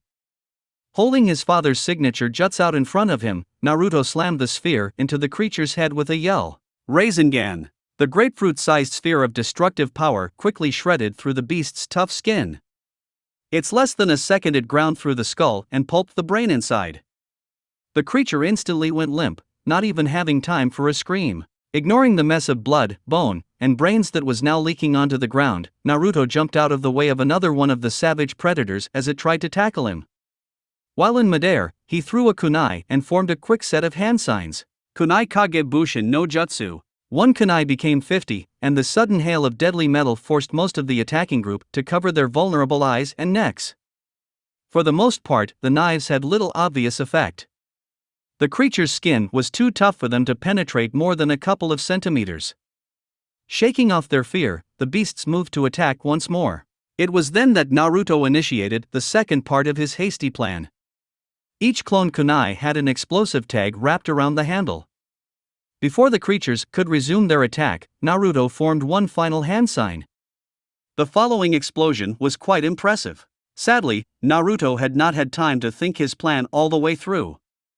Though the explosion killed 4 or 5 of the beasts nearest to him, it also destroyed the remainder of his clones. Their kunai may not have been especially effective at killing their enemies, but they had served as a very effective deterrent. Until now. With the irritating chakra constructs all gone, the snarling monsters now had only one target. Jiraiya was distracted, dealing with a dozen of the things at once. Quinlan was busy throwing a couple of the creatures around with the force. Neither noticed that Naruto was about to be overwhelmed. To be fair, Naruto didn't notice this either. The pain and grief of the last week was beginning to overwhelm him, now that he was channeling it towards these monsters. His eyes flickered red, and his mind clouded with rage as he began to draw on the dark power of the Kyuubi. Yes, use my power, whelp. You are nothing without it, after all. Feel that pain and hate. Let me destroy what hurts you. Give me control. The Kyuubi's voice echoed in Naruto's mind, further clouding his thoughts. It was so tempting to just wallow in his grief and rage, to let the fox's power fuel him into a rampage. Between the potent rush of the fox's power, the whispers in his mind, and the emotional pain of the last week, Naruto snapped. His vision went red and uncontrollable rage filled him. Naruto charged forward recklessly, screaming a raw battle cry. He tackled the nearest of the beasts, smashing its head against the ground with his enhanced strength. Dazed, it offered no resistance as Naruto crushed its skull. He moved on to the next one, tearing out its throat with a swipe of his newly elongated claws. It felt so good to let loose, to make these ugly things suffer like he was suffering. It wasn't fair that he be the only one in pain, Naruto thought, as his conscious mind retreated further beneath a tide of bestial rage. It wasn't fair that he got torn from his home right as things were improving. And he would make something, anything, pay for that injustice. The boy let out a feral roar, throwing his head back in triumph. A blaze of red power seemed to emanate from his body, surrounding him like a cloak. Just as it began to take shape though, one of the creatures snuck up behind Naruto. Taking advantage of his distraction, it bashed him over the head with a heavy wooden club. Naruto dropped like a puppet with its strings cut, the red cloak around him dissipating. The last thing he heard before darkness claimed him was the Kyuubi howling in frustration. The rest of the beasts tensed, ready to jump and claim their meal. Just as the first of them was about to lunge at the boy, a blue-skinned blur landed between them. Ayla had seen the blonde's plight. Though she had once again been baffled at the odd force abilities these strangers displayed, she wasn't about to let that stop her from helping a child in danger. Especially not one that seemed to be in such distress. She recognized the signs of emotional trauma in the boy's reckless use of the dark side. They had been present in her not all that long ago, after all. She vaulted over her current opponent, before pushing off its back like a springboard. Her force-enhanced jump carried her directly over the group about to charge down the masked boy. Her blade hummed as she swung it in a wide arc, bisecting the leader and forcing the rest to halt their wild charge. Using the force to grant her speed above what any ordinary sentient could achieve, she moved forward in a blur of noise and blue light. The first two creatures didn't even have time to mount a defense. She cut them down with swift, sure motions of her lightsaber. The next two raised their primitive weapons in an attempt to ward off her strikes, but in vain. The superheated plasma blade seared through the wooden spears as if they weren't there, before carrying on into their bodies. The last few were a bit cleverer than their fallen brethren. One threw its spear at her head, forcing her to dodge. While she was distracted by this, another one managed to close the distance and slash at her with its claws. The razor-sharp implements carved deep, bloody furrows in her arm, forcing her to drop her lightsaber. It deactivated with a hiss and bounced out of her reach. Before she could use the force to retrieve it, the final creature smashed her twice in the head with its club. Stars exploded in her vision, and she nearly passed out from the pain. As she rolled over, she dimly saw the three beasts approaching her. She tried to stand up, to do something, anything, but her limbs refused to respond. It seemed that this was it. She probably should have been afraid, but honestly, her head hurt too much to feel anything else. Right as Ayla accepted her imminent demise, she saw a yellow-haired blur smash into one of her would-be killers. It seemed the boy had awakened. He held another of those strange blue spheres, and he had thrust it into his victim's lower back. The technique, whatever it was, seemed to have some kick to it, as it propelled the squealing creature into its fellows. Her savior didn't waste any time. He immediately drew a knife and charged the closer of his two downed opponents. He put all of his weight behind his first thrust, using his body mass to pierce the tough skin of the beast's throat. It felt like stabbing through cured leather, but he managed it, putting an end to one of his remaining foes. The last creature, though, had managed to get to its feet. While the boy was finishing off the other one, this one grabbed the spear Ayla had dodged earlier. As the boy turned around, it charged at him with the primitive weapon. Ayla tried to shout a warning, but all that came out was a weak croak. As the beast neared her savior, she felt a twist in the force, as though he were trying to use another of his strange techniques. It was too late, however, as she watched in horror as the spear impaled the blonde through the chest. Then, much to her surprise and confusion, the seemingly mortally wounded boy burst into smoke, leaving a thoroughly stabbed log in his place. The would-be child killer reeled back in shock, snarling at having been tricked. Before it could do much more than that, though, a blue lightsaber blade stabbed into its back, emerging through the left side of its chest. The creature whined feebly before it slumped forward off the blade. As it fell to the ground, it revealed the blonde boy, alive and distinctly not sporting a stab wound to his chest. He was holding her lightsaber clumsily, clearly unfamiliar with the exotic weapon. As he stood there panting, he shut the blade off, before running towards her. He was speaking rapidly in his native language, but she was too out of it to use the force to translate. Her vision swam, and the sounds of his voice seemed to be coming from very far away. As the last of the adrenaline left her, Ayla passed out on the ground. Chapter 4. Naruto was an emotional mess. The pretty blue lady Ayla, he remembered, had seemingly leapt to his defense when he had gotten lost in the Kyuubi's power and been knocked out. He cursed himself for losing control like that. He had just been so angry. And now someone else had gotten hurt protecting him. Again. He could hear the fox laughing at him behind the seal. Shaking himself back to the present, he noticed that Ayla had lost consciousness. He may not have been a medic, but Kakashi had been sure to drill first aid and casualty care into his team, so he knew a little. Enough to know that passing out after a blow to the head was a bad thing. A very bad thing. Not everyone had a demon fox giving them super fast healing abilities. The battle was more or less over by this point. While he and Ayla had been saving each other's lives, Jiraiya and the other one, Quinlan, had made short work of most of the rest of the ugly monstrosities. Even now they were mopping up the last few.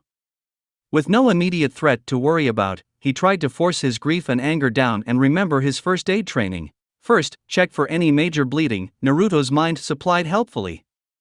Looking over Ayla's prone form, he quickly spotted the 4 deep gashes on her right arm. They were bleeding quite heavily, in large, rapid pulses, so he figured he had best start there. It was simpler than treating a head injury, anyway. He knelt down next to his erstwhile ally turned patient, and pulled out his medical kit. Taking out a tourniquet, he swiftly wrapped it around her upper arm. A few quick turns on the windlass had it appropriately tightened and secured. He found himself momentarily grateful that she was unconscious. He remembered from training that tourniquets hurt like a bitch. That done, he moved to the cuts themselves. They were deep, almost to the bone in some places. He cleaned them out as best he could, and then wrapped them in bandages. As he was doing that, he heard a voice cry out a few meters away. "Ayla!" Quinlan yelled. He was sprinting over to them, looking worried. He knelt down next to Naruto, immediately placing his hands on either side of Ayla's head. "What happened? How was she hurt?" "She got clawed up and then hit in the head," Naruto answered. "It was my fault. I messed up and she saved my life." "Is she gonna be okay?" Quinlan took a moment before answering. His focus seemed to drift to something Naruto couldn't see. After a few seconds of that, he snapped back to the present. "Her skull is fractured, and she has lost a lot of blood. I need to get her to the med bay on my ship. And you," he said, suddenly staring right at Naruto, "will be answering some questions. That was a very dark power you were just using." By now Jiraiya had made his way to them. He tapped Naruto on the shoulder to get his attention. "Are you okay, Naruto? Any injuries?" "I'm fine, Jiraiya-sensei," he said, before pointing at Ayla. "She saved my life. I almost lost myself to the fox and got knocked out. She saved me, Naruto. You know channeling that power is dangerous for you. Why did dash?" "I didn't mean to, okay," Naruto said, his voice shaking. I just lost control. I got so angry. It felt good to just let go and be mad, and I lost it." By the end of his speech, Naruto's shoulders were slumped with shame and defeat. Jiraiya sighed. It seemed he had grossly underestimated just how badly Naruto had been shaken by the past week. He cursed himself for a fool at that. He was having to use every ounce of his self-discipline to control his own grief. Of course, Naruto would lose control. "It'll be okay," he said, his voice soft. "We'll talk about it later." While they were talking, Quinlan carefully levitated Ayla's limp form off the ground. He gently guided her back towards the ship, making sure not to let her head or neck move around. Without turning back, he yelled out to the 2 strangers behind him, "You 2 should come with me. That battle made a lot of noise. More of those things, or worse, will be on their way here. And I have questions for both of you." Jiraiya hesitated, but only for a moment. This man had fought with them, and his companion had apparently risked her life to save Naruto's. Besides, they didn't have much of a choice. Jiraiya didn't fancy another fight with those creatures, let alone anything worse. After Naruto's little slip, the last thing they needed was him anywhere near a battle. Gently pushing his godson towards the ship, he began following. Naruto sent him a questioning glance, but he shook his head. Questions could wait until they were safely away from this place. As they walked up the ramp, Naruto was amazed at what he saw. Not even the technology of Yuki no Kuni could compare to this. Once again, it truly hit home for him that he was in the future. Even something as basic as a boarding ramp looked sleek and high-tech to his eyes. He felt a pang of loss and sorrow as he thought of the simple wooden buildings of Konoha. Everywhere he looked there was something he found he didn't recognize. Everything from the blinking status board by the door to the computer screens on one side of the narrow hallway was vying for his attention. His natural curiosity over the new sights fought with his melancholy as everything reminded him of how far from home he now was. As he followed Quinlan and Jiraiya down the corridor, the sight of Ayla's limp form being somehow levitated down the hall didn't help matters. Had the situation not been so urgent, Jiraiya would have stopped to offer Naruto some comfort. As it was, the sage was picking up on more nuanced details of their surroundings than his student. The blue carpet on the floor was somewhat worn in the middle, and sections had clearly been replaced at times. Additionally, there was the odd scuff or scratch on the various bulkheads. This ship was clearly used regularly, and had been for some time. It wasn't the toy of some rich businessman or noble either. This ship, and the people on it, worked for a living. That meant that the two strangers who wielded the glowing blades probably weren't bodyguards. Soldiers, maybe? He also saw, on many of the parts of the ship, long strings of strange characters. Jiraiya could not read the symbols themselves, but their length and placement left him sure of their purpose. They were serial numbers. He had been a soldier long enough to recognize serial numbers when he saw them. That meant those components were mass-produced. It also meant this ship, or others like it, was mass-produced to some extent. Judging by the airtight seals around the access hatch and general non-aerodynamic design, this ship was likely meant to travel through space. Overall, the picture forming in Jiraiya's head was one of a spacefaring civilization. The very idea boggled his mind almost as much as time travel had. The elemental nations had known little about space, other than that it was cold, airless, and completely inhospitable to life. If these people had somehow built something that could survive space travel, then he definitely didn't want to get on their bad side. As Jiraiya was making his deductions, they arrived at what could only be the med bay. It had the overly white walls, the clearly sterile medical instruments, and the faint toxic chemical smell that let you know the place was clean. Naruto shivered with an almost instinctive dislike.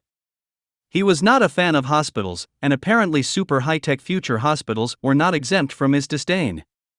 What happened next probably didn't help matters. From a small alcove set into the bulkhead, something made of metal emerged and floated into the center of the room. It had no legs, a vaguely human-like torso, and 3 spindly arms. It had a sleek, somewhat boxy-looking head, with 2 glowing blue eyes. What the hell/fuck is that? Naruto and Jiraiya exclaimed simultaneously. Quinlan shot them an odd look. It's a GH-7 medical droid. It's here to help, so please stay out of its way, he said, his voice a touch tight. He was clearly still worried about his companion. Naruto and Jiraiya slowly relaxed, but kept their guard up. This strange floating metal creature was not something either of them felt comfortable turning their backs to. Neither knew what a droid was, but Quinlan didn't look like he would be answering any more questions for a bit. The newly identified GH-7 said nothing, but immediately went to work. It scanned Ayla from head to toe, before taking a blood sample. It continued to run various tests for several minutes before it said something that neither Jiraiya nor Naruto could understand. So long as it didn't come near them, they were willing to let it be though. Quinlan obviously did understand the odd machine, as he nodded his head before turning to face the 2 shinobi. It's about to start treating her. She'll be alright, but we should go somewhere else, he said, his voice turning serious.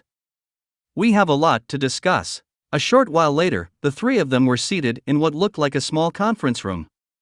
There was a central table surrounded by a half-dozen chairs, and a viewport on one wall. Aside from the automatic door and high-tech computer terminal, it could have passed for a typical office room anywhere in the old elemental nations. I imagine the 2 of you have a lot of questions. I do too, Quinlan said once they were all inside. Before we ask them, let me get the ship out of here. We aren't safe on the surface. Without waiting for a response, he leaned forward and touched a button on the center table. A light blinked on, and a voice sounded out of a console in the middle of the table. It spoke the same odd language as the droid, but once again Quinlan clearly understood. Yes, Vec, she'll be fine. Let's get off the surface. Put us in a high orbit, Quinlan said. You got it, the mysterious Vec answered, his words incomprehensible to the shinobi. We'll be taking off now, said Quinlan when he looked back up at the 2 shinobi. You can watch through the viewport if you like. He wanted to see their reactions to this. Between their not speaking basic, their primitive weapons and clothing, and their reactions to the ship and the medical droid, an image was building itself in his mind. Seeing how they treated space travel would help confirm if he was right or not. He hoped he wasn't. It would make things so much more complicated. As the ship took off and began its rapid ascent through the atmosphere, he watched as both of the two new passengers bolted over to the viewport. Their eyes went wide and their jaws dropped as the ground swiftly fell away. As the sky darkened from light blue to black, the younger of the two backed away from the viewport in obvious fright. He asked his companion something too quiet for Quinlan to hear. The response was just as quiet, but it seemed to stop him panicking. The older man, Quinlan noted, seemed less surprised than the boy. He was merely staring down at the planet below them with a look of awe. Even so, it was enough to convince him. These two had never traveled on a starship before. Judging by the boy's surprise, they hadn't even known it was possible.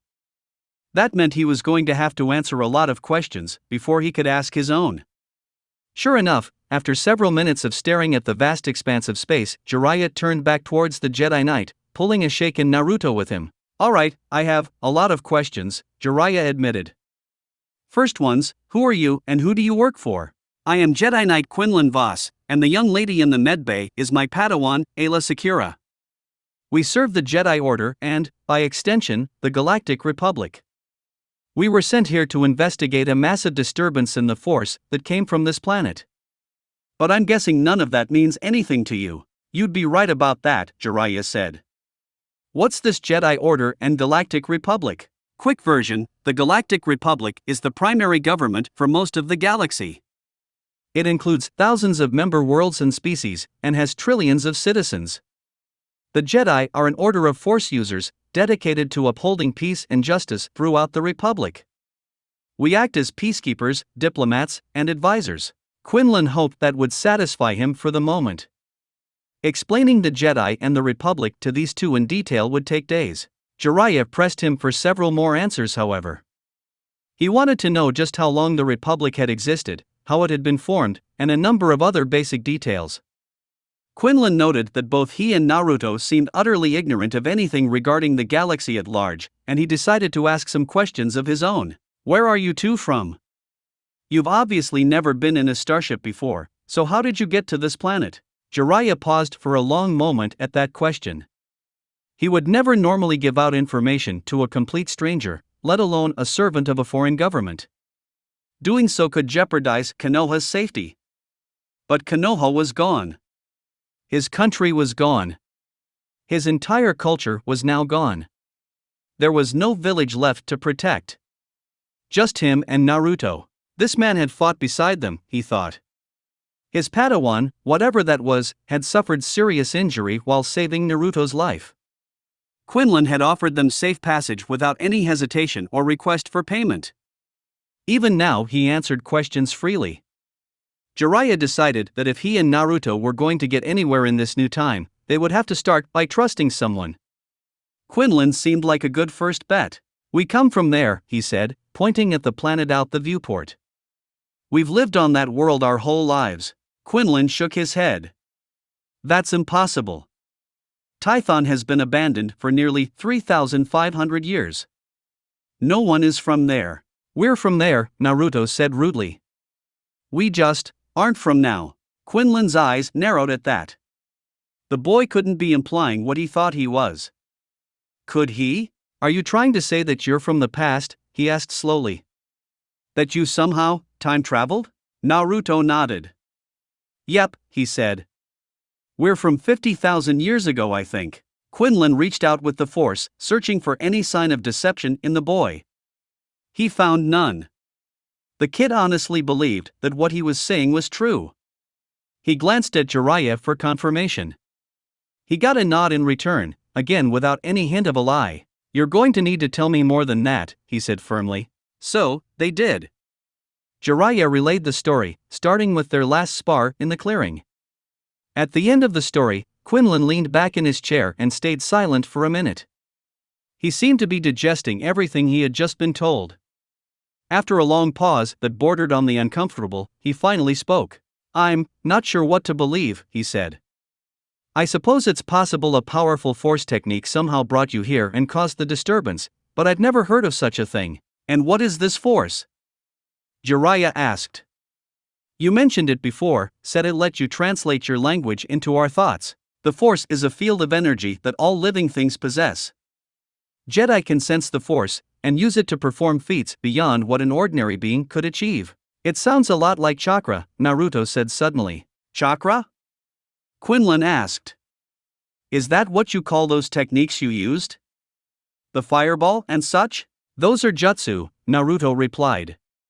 Chakra is what we use to do them though. Why do you ask? Jiraiya cut in, his voice suspicious.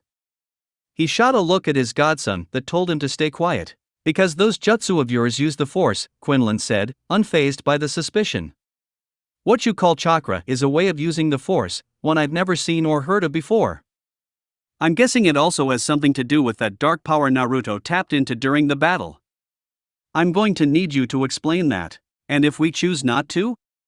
Jiraiya asked, his voice taking on a hard edge. Then I can't take you two away from here, Quinlan replied, suddenly serious. I'm not trying to start a fight, but I can't just let something that dark and powerful go unquestioned. Jiraiya seemed to be ready to fight over the issue. His body was tensed, and his hands had slowly moved into a defensive position. The tension in the air was cut, though, by Naruto's voice. It was the Kyuubi, he said softly. That was the power I used. Naruto. Jiraiya protested. That's secret information. You can't just dash. It's my secret, Jiraiya-sensei, Naruto said, his voice unyielding. The village is gone, and the only one who gets a say in who knows this is me. Jiraiya's jaw worked up and down silently. He seemed to be debating something internally for several seconds. Finally, he came to a decision. Fine, he said. If this is what you want, I'll support you. Naruto nodded, and then proceeded to tell the story of the beast in his stomach. Jiraiya chimed in from time to time with relevant details, and Quinlan asked frequent questions. In the end, it took Jiraiya demonstrating a sealing scroll, much to Quinlan's shock, before he believed their story. Eventually, though, he was satisfied. I can't say I like that this was done to you, he said to Naruto. But I'm willing to accept it for now. Just know that power derived from anger is a trap, and power not your own even more so. I do not want to see you using that power while on my ship, clear? Yes sir, Naruto said, nodding. I'm really sorry, I used it back there. I hate using its power. Quinlan knelt down to Naruto's eye level and gave him a kind look. It was an accident back there, he told Naruto. Even a trained Jedi Knight would have a hard time controlling their emotions in that situation. I'm sure you won't be making that mistake again. Naruto nodded, thankful for the second chance. Quinlan looked back up at Jiraiya. I'm sure you understand that what you've told me about your origins is difficult to believe. That being said, there may be a test to confirm your story. If you're willing, that is. I promise that it won't be at all dangerous or painful. What sort of test? Jiraiya asked cautiously. He wasn't about to consent to anything without knowing exactly what it entailed first. It's best if I just show you. Follow me, Quinlan said, standing up. Together, he led them towards the rear of the ship, near the engineering section. He showed them into a small, well-lit room. In the corner stood another droid. This one had legs, and a generic humanoid appearance. It was painted dark gray, with yellow highlights. Its head was a flat-faced oval, with a single visor-like strip of what looked like glass bulging out of it slightly where its eyes should have been. Is that another one of those droid things? Naruto asked, clearly somewhat wary of the thing. What are those things anyway? Yes, it is. And droids are, well, do you know what computers are? Quinlan asked, searching for a reference the boy might understand. He was relieved when Naruto nodded. Well, droids are basically computers that can think, sort of, and move around. It's complicated. They do a bunch of different jobs. Anyways, this is RHE-4, but you can call him Archie. He's an RH series research droid, one of the latest models. He should be able to tell if you actually travel through time or not. I still don't get why you won't believe us, Naruto growled. We're not lying. I don't think you are, Quinlan said calmly. I believe that you believe you're telling me the truth. I'm just not sure if that's what actually happened. Archie should be able to tell us. And just how is this thinking computer going to do that? Jiraiya asked, his skepticism plain to hear. No idea, the Jedi replied with a smile. Let's ask him. Hey Archie. Wake up. I got a question for you. At Quinlan's yell, the droid stood up straight. Its visor flickered on, shining with a pale yellow glow. It then turned towards the Jedi and somehow contrived to look disapproving. Knight Voss, as I have already told you, my designation is RHE4. Not Archie. Is your memory faulty? The droid spoke in a clipped monotone. Despite that, it still managed to convey rather staggering levels of long-suffering sarcasm with its words. Nope. Archie just sounds better, Quinlan said before he glanced over at the two shinobi. Don't bother trying to talk to him. I'm using the Force to translate his words for you, but the technique doesn't work on droids. They don't have organic minds. And I thank the Maker for that, Knight Voss. If you are any example, then an organic mind is clearly not a thing to envy, the unwillingly named Archie said. Now, I believe you mentioned you had a query for me. Are you quite sure this inquiry is worthy of my time and processing power? Quinlan gestured at the two newcomers to the ship. These two claims they've traveled forward in time from 50,000 years ago. Is there any way of telling if that's true or not? Fascinating, the droid said as it moved to examine the shinobi, who leaned back reflexively. They do not appear to be insane. Are you certain they are not mentally defective somehow? Or at least, no more than the rest of your organics? Naruto opened his mouth to yell at the droid, but Jiraiya clapped his hand over it to muzzle him. This was far too important to interrupt, even with all of the insults directed at them. I'm certain of it. The Force told me they truly believe what they claim, and I detected no signs of insanity, Quinlan answered, somewhat impatiently. Humph, the droid sniffed disdainfully. The Force.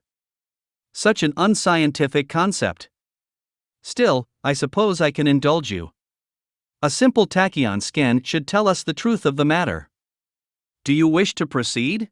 Jiraiya looked at Quinlan, the question clear in his gaze. He had no idea what a tachyon scan involved.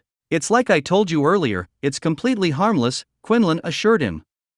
Archie here, the droid bristled at that, will basically just shine a light at you. You won't feel a thing. It is quite a bit more complicated than merely shining a light, Archie said, seemingly offended at the oversimplification.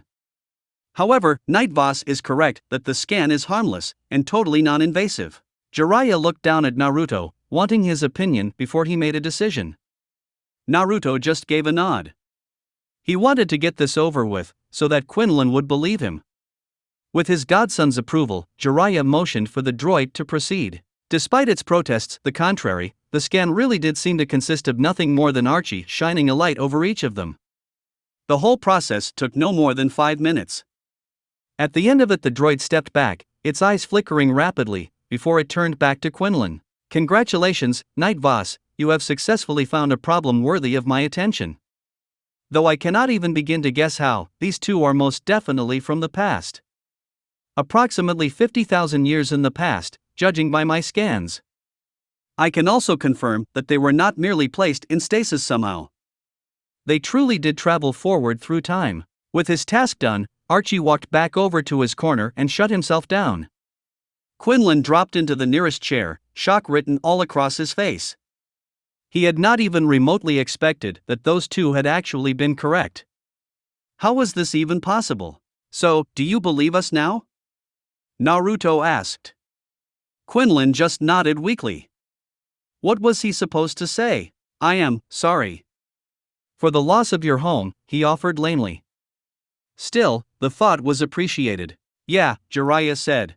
I know this is probably the last thing you want to hear right now, but I really should take you to meet with the Jedi Council. They'll want to hear about this, and they may be able to offer help. You mean they could send us back? Naruto said hopefully, his head perking up. Probably not that, Quinlan admitted. Naruto wilted at that. If the council knew the secrets of time travel, I'm pretty sure I would have heard about it. But they might be able to offer some insight into what happened to your people, and maybe some help in starting over. They would do that for us? Jiraiya asked. What would they want in return? Nothing, Quinlan answered. They will probably ask you some questions, but you could choose not to answer them. The Jedi Order does its best to help people. It doesn't always work, but we try. And they won't care about the QB? Naruto asked, suspicion coloring his voice. Oh, they'll care, Quinlan said frankly. Some of them won't like it at all, but I think Yaddle, Plo-kun, and a few others will be understanding. They should be able to convince the more stubborn ones to give you a chance. If what you told me about the seal is true, then you aren't really at any greater risk of falling than any other Force-sensitive kid your age. And you're sure they'll be that understanding? Jiraiya asked. He wasn't about to risk Naruto's safety without more information. Quinlan sighed and rubbed his face. Listen, about a year back, Ayla and I had some trouble, he said. I'll spare you the details, but we both pretty much fell to the dark side. We basically lost control like Naruto did, but without the animal rage. The council gave both of us second chances, and I'm willing to fight for them to do the same for you. Why? Naruto asked, confused. He was still unused to people, let alone complete strangers, being willing to help him. Because I believe that Jedi should help everyone we can, Quinlan said, conviction flooding his voice. I have a chance to help you too, and I'm taking it. Jiraiya nodded slowly at this. Internally, he was cautiously excited. He had spent most of his life trying to find a way to bring peace to the world, to stop the endless cycle of hatred and violence. He hadn't succeeded. He hadn't even known where to begin. But he had always figured that helping people in times of need was as good a place as any. From Quinlan's description of them, he definitely wanted to meet this Jedi Council. What do you think, Naruto? He asked. He wasn't about to make a decision this big for his godson without at least consulting him. Naruto frowned at the question, his mouth working beneath his mask. Eventually, after nearly a minute of thinking, he spoke up. I think we should go. There isn't anything here for us, and I don't want to tangle with more of those shark people things. Not after what just happened.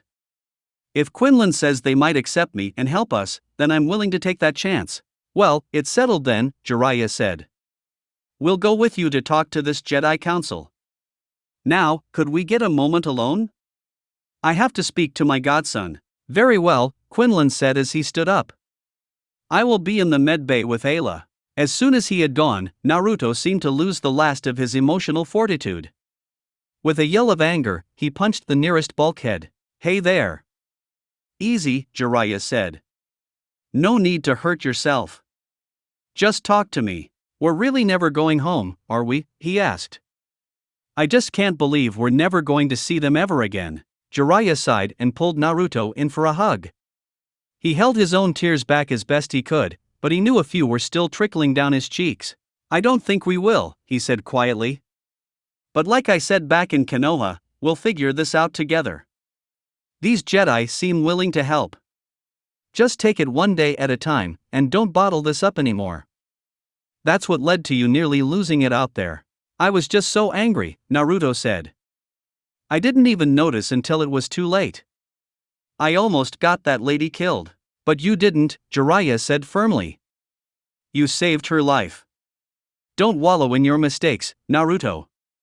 Admit them and make reparations. When Ayla wakes up, you can apologize to her. I'm sure she'll forgive you. Naruto hesitated for a bit, then nodded. Returning to Jiraiya's hug, he took refuge in the comforting embrace. It was the one small light he had, that even in this strange new world, Jiraiya was here for him. Together, they stood and bade farewell to their world. Consciousness returned to Ayla slowly. The first thing she was aware of was that her head ached. It was a sort of dull throbbing pain, a pain that indicated that it had recently been altogether more severe, and was eager to return to past glories. Keeping her head still seemed a commendable notion all of a sudden. The next thing she became aware of was her master's presence in her mind. He was sending her feelings of calm and comfort, easing her discomfort. Clearly the battle was over then. He was near her, no more than a meter away. She decided to be ambitious and try opening her eyes. The light stung and made her squint with pain, but she powered through it. Blurry shapes resolved themselves into a ceiling and a medical droid. She was in the med bay aboard their ship. That was good to know. Very slowly, she turned her head. Next to her bed sat her master, his expression relieved. Well, what happened? She asked, her mouth dry. You got hurt pretty badly. You had a skull fracture, a bad concussion, bruising of your leku, and severe blood loss. We had to put you in a bacta tank, he answered. Ayla closed her eyes. It was coming back to her now. Jumping to save the boy. Getting overconfident. The creatures clawing her and clubbing her on the head. The boy trying to save her, and nearly succeeding until dash. The boy, she rasped, her eyes snapping open. Quinlan's ministrations through the bond were giving her more energy. The boy? Oh, you mean Naruto. He's fine. He saved your life, in fact. GH7 here says you would have bled to death if not for him. He's fine? Ayla asked, feeling very confused. She distinctly remembered him getting stabbed in the chest. That didn't usually lead to a description of being fine. Of course, she also remembered some other things after that, but they had been very confusing, and she had dismissed them as products of her head wound. Perhaps that hadn't been correct. Apparently he used one of his people's techniques to avoid the spear, Quinlan said, understanding her confusion. But I wanted to talk to you about what you saw before that. I felt him use the dark side, and I've talked to him about it, but I want your perspective. What did you sense? Closing her eyes, Ayla thought back to just before she had seen the boy get knocked out. He was in pain, she said. Angry, grieving, confused. He wasn't in control of the dark side when he used it. It almost felt separate from him, at least at the end. He must have had a severe trauma to upset him so badly. But the power radiated a different feeling. Anger and hatred that weren't the boy's. It felt like something else, acting through him. You could say that, Quinlan said. I found out some interesting things about our new friends while you were having a soak in the bacta tank. He went on to tell her the rather fantastical-sounding tale of the two mysterious strangers. Ayla could hardly believe it. Time travel? With the Force too, apparently. Still, it certainly explained Naruto's emotional turmoil. And then there was the idea of him having some dark side entity, or bijou, sealed within him. How horrible. Who could do that to a baby? She empathized with the boy.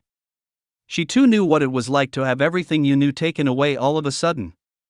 At least when she had lost her memories, they had eventually returned, for the most part. But these two.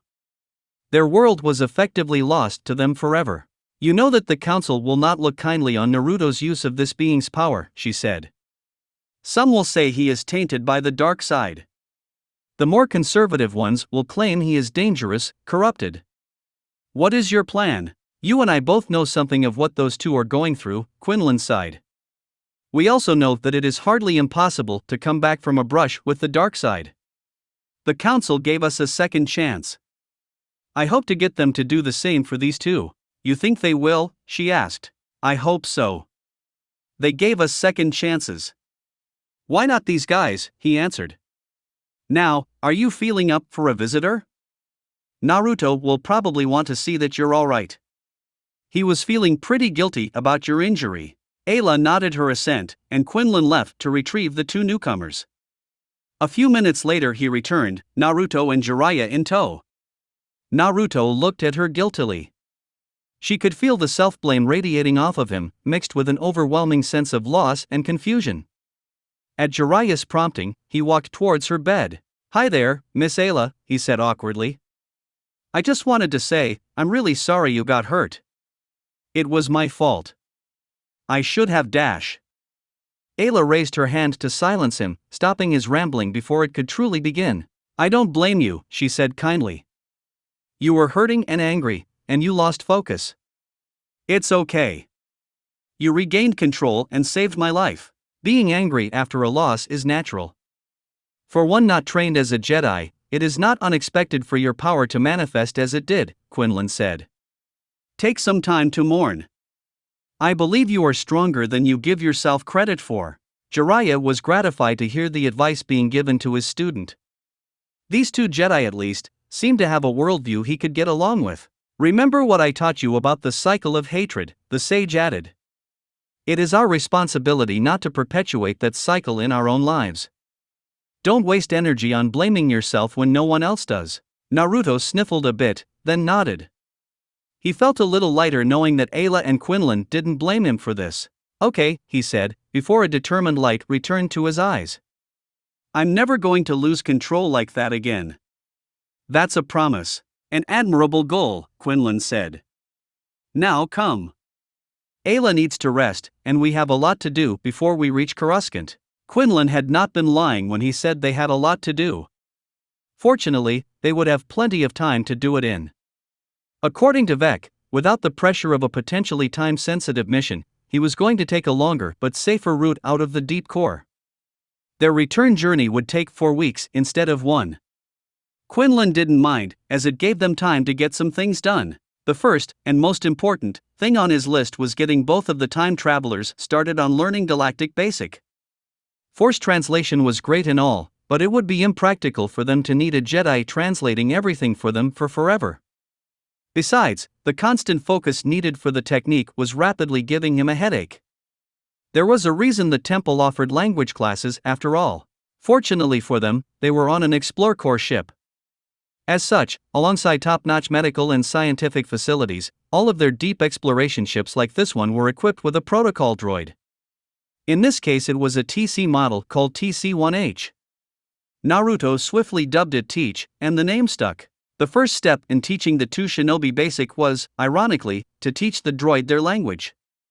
This involved several hours of Teach listening to Naruto and Jiraiya speaking in their native tongue, which they called Nihongo. Quinlan would translate for the droid at first, until it began to learn the structure and grammar of the ancient language. It took nearly 8 hours, but by the end Teach was declared acceptably fluent in Nihongo. The next step was altogether more difficult. Lessons. Jiraiya took to them with a sort of resigned determination. He had long ago accepted that life was filled with boring tasks, and there was nothing to do but get them done as quickly as possible. They also offered him a distraction from his own grief at their situation.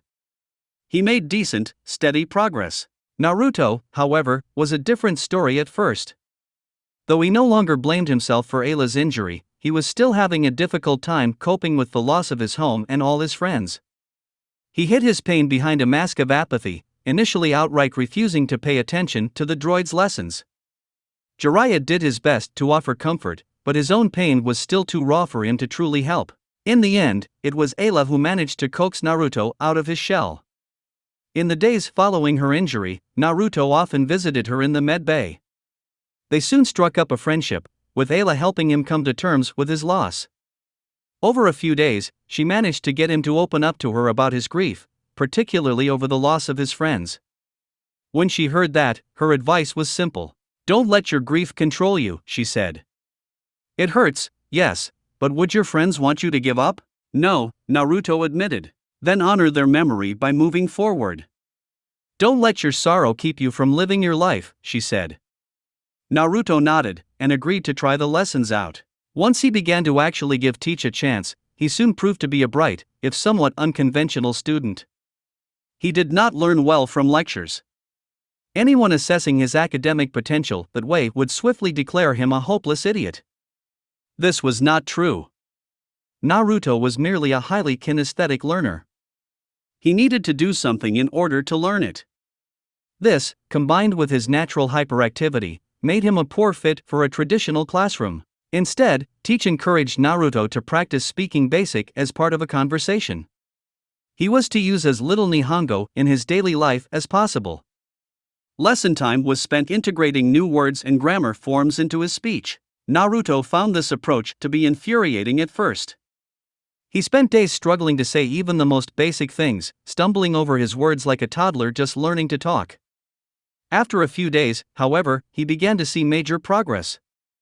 The new words came easier, and he gained the confidence to start trying more complex sentences. His progress was helped when Jiraiya showed him a lesser-known fact about his Kagebushin. Apparently, he gained their memories when they dispelled, allowing him to learn whatever they had learned. His reaction to finding he had missed that was heard clear throughout the ship. "Are you fucking kidding me?" he shouted, waving his arms angrily. "How could I have missed that? Why didn't anyone tell me this?"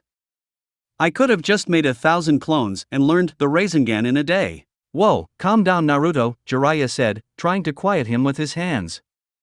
This isn't some miracle cure, silver bullet crap. Too many clones and the transfer doesn't work. Your brain just rejects that much data coming in all at once. You also can't use them to learn a dozen different things at once. The information from the different subjects gets all jumbled up, and you don't learn anything. You're best off using a couple at a time for one thing at a time. Even with those stipulations, it was still a powerful tool for learning. Naruto's progress went from impressive to stupendous. With 3 clones running around almost constantly, talking to either Quinlan, Vec, Ayla, or one of the droids, he soon caught up to, and even surpassed, his godfather. Teach estimated that by the time they reached Coruscant, he would be able to hold a simple conversation in Basic, so long as no one talked too fast or spoke of anything too technical. They both still had a ways to go until they reached fluency, but it was time measured in months rather than years. Their journey was not without its dramatic moments, however. The biggest of these came when Naruto had his medical exam. It was on the 7th day of their journey, shortly after Ayla was released from the med bay. Both shinobi needed to be examined to ensure they weren't carrying any ancient diseases that they might introduce to the galaxy. Jiraiya had gone first, with no real issues arising. The medical droid had been impressed by his astonishing degree of physical fitness, and had merely administered a standard set of inoculations and vitamin supplements. Naruto's exam was not so smooth. Ayla was supervising, both to translate for him, and to ensure he did not try and disable the droid and escape. His dislike of medical exams had not diminished in the face of this futuristic medbay. She had turned away to give him some privacy as he took his shirt off, but an alarmed whir from the med droid had her turning back around. What she saw shocked her to the core. Naruto had a massive scar on the right side of his chest. It looked like a blaster scar, but worse. It was roughly 15 centimeters across, and clearly recent. The scar tissue still had a shiny pink hue to it. When the medical droid had him turn around, she saw a matching scar on his back. Whatever had done that had gone right through him. Force Naruto, what the hell happened to you? She asked urgently. She had grown fond of the boy in the past few days, and this didn't sit well with her. She didn't like the idea of him having been so badly injured, especially after the way he scared her back on Tython. That's from Sasuke, he said reluctantly. He was a friend. A friend did that to you? She asked skeptically. He was confused. He had abandoned the village to try and gain power. I was on the mission to bring him back. We ended up dash. Wait, she interrupted. A mission? What do you mean you were on a mission? I mean I was on a mission, he said as if she were being dumb. I was a shinobi of my village. I went on all sorts of missions. It was my duty. Bodyguarding, clearing bandits, intel gathering, you name it. Aha, she said absently as she reached out over the bond to contact her master.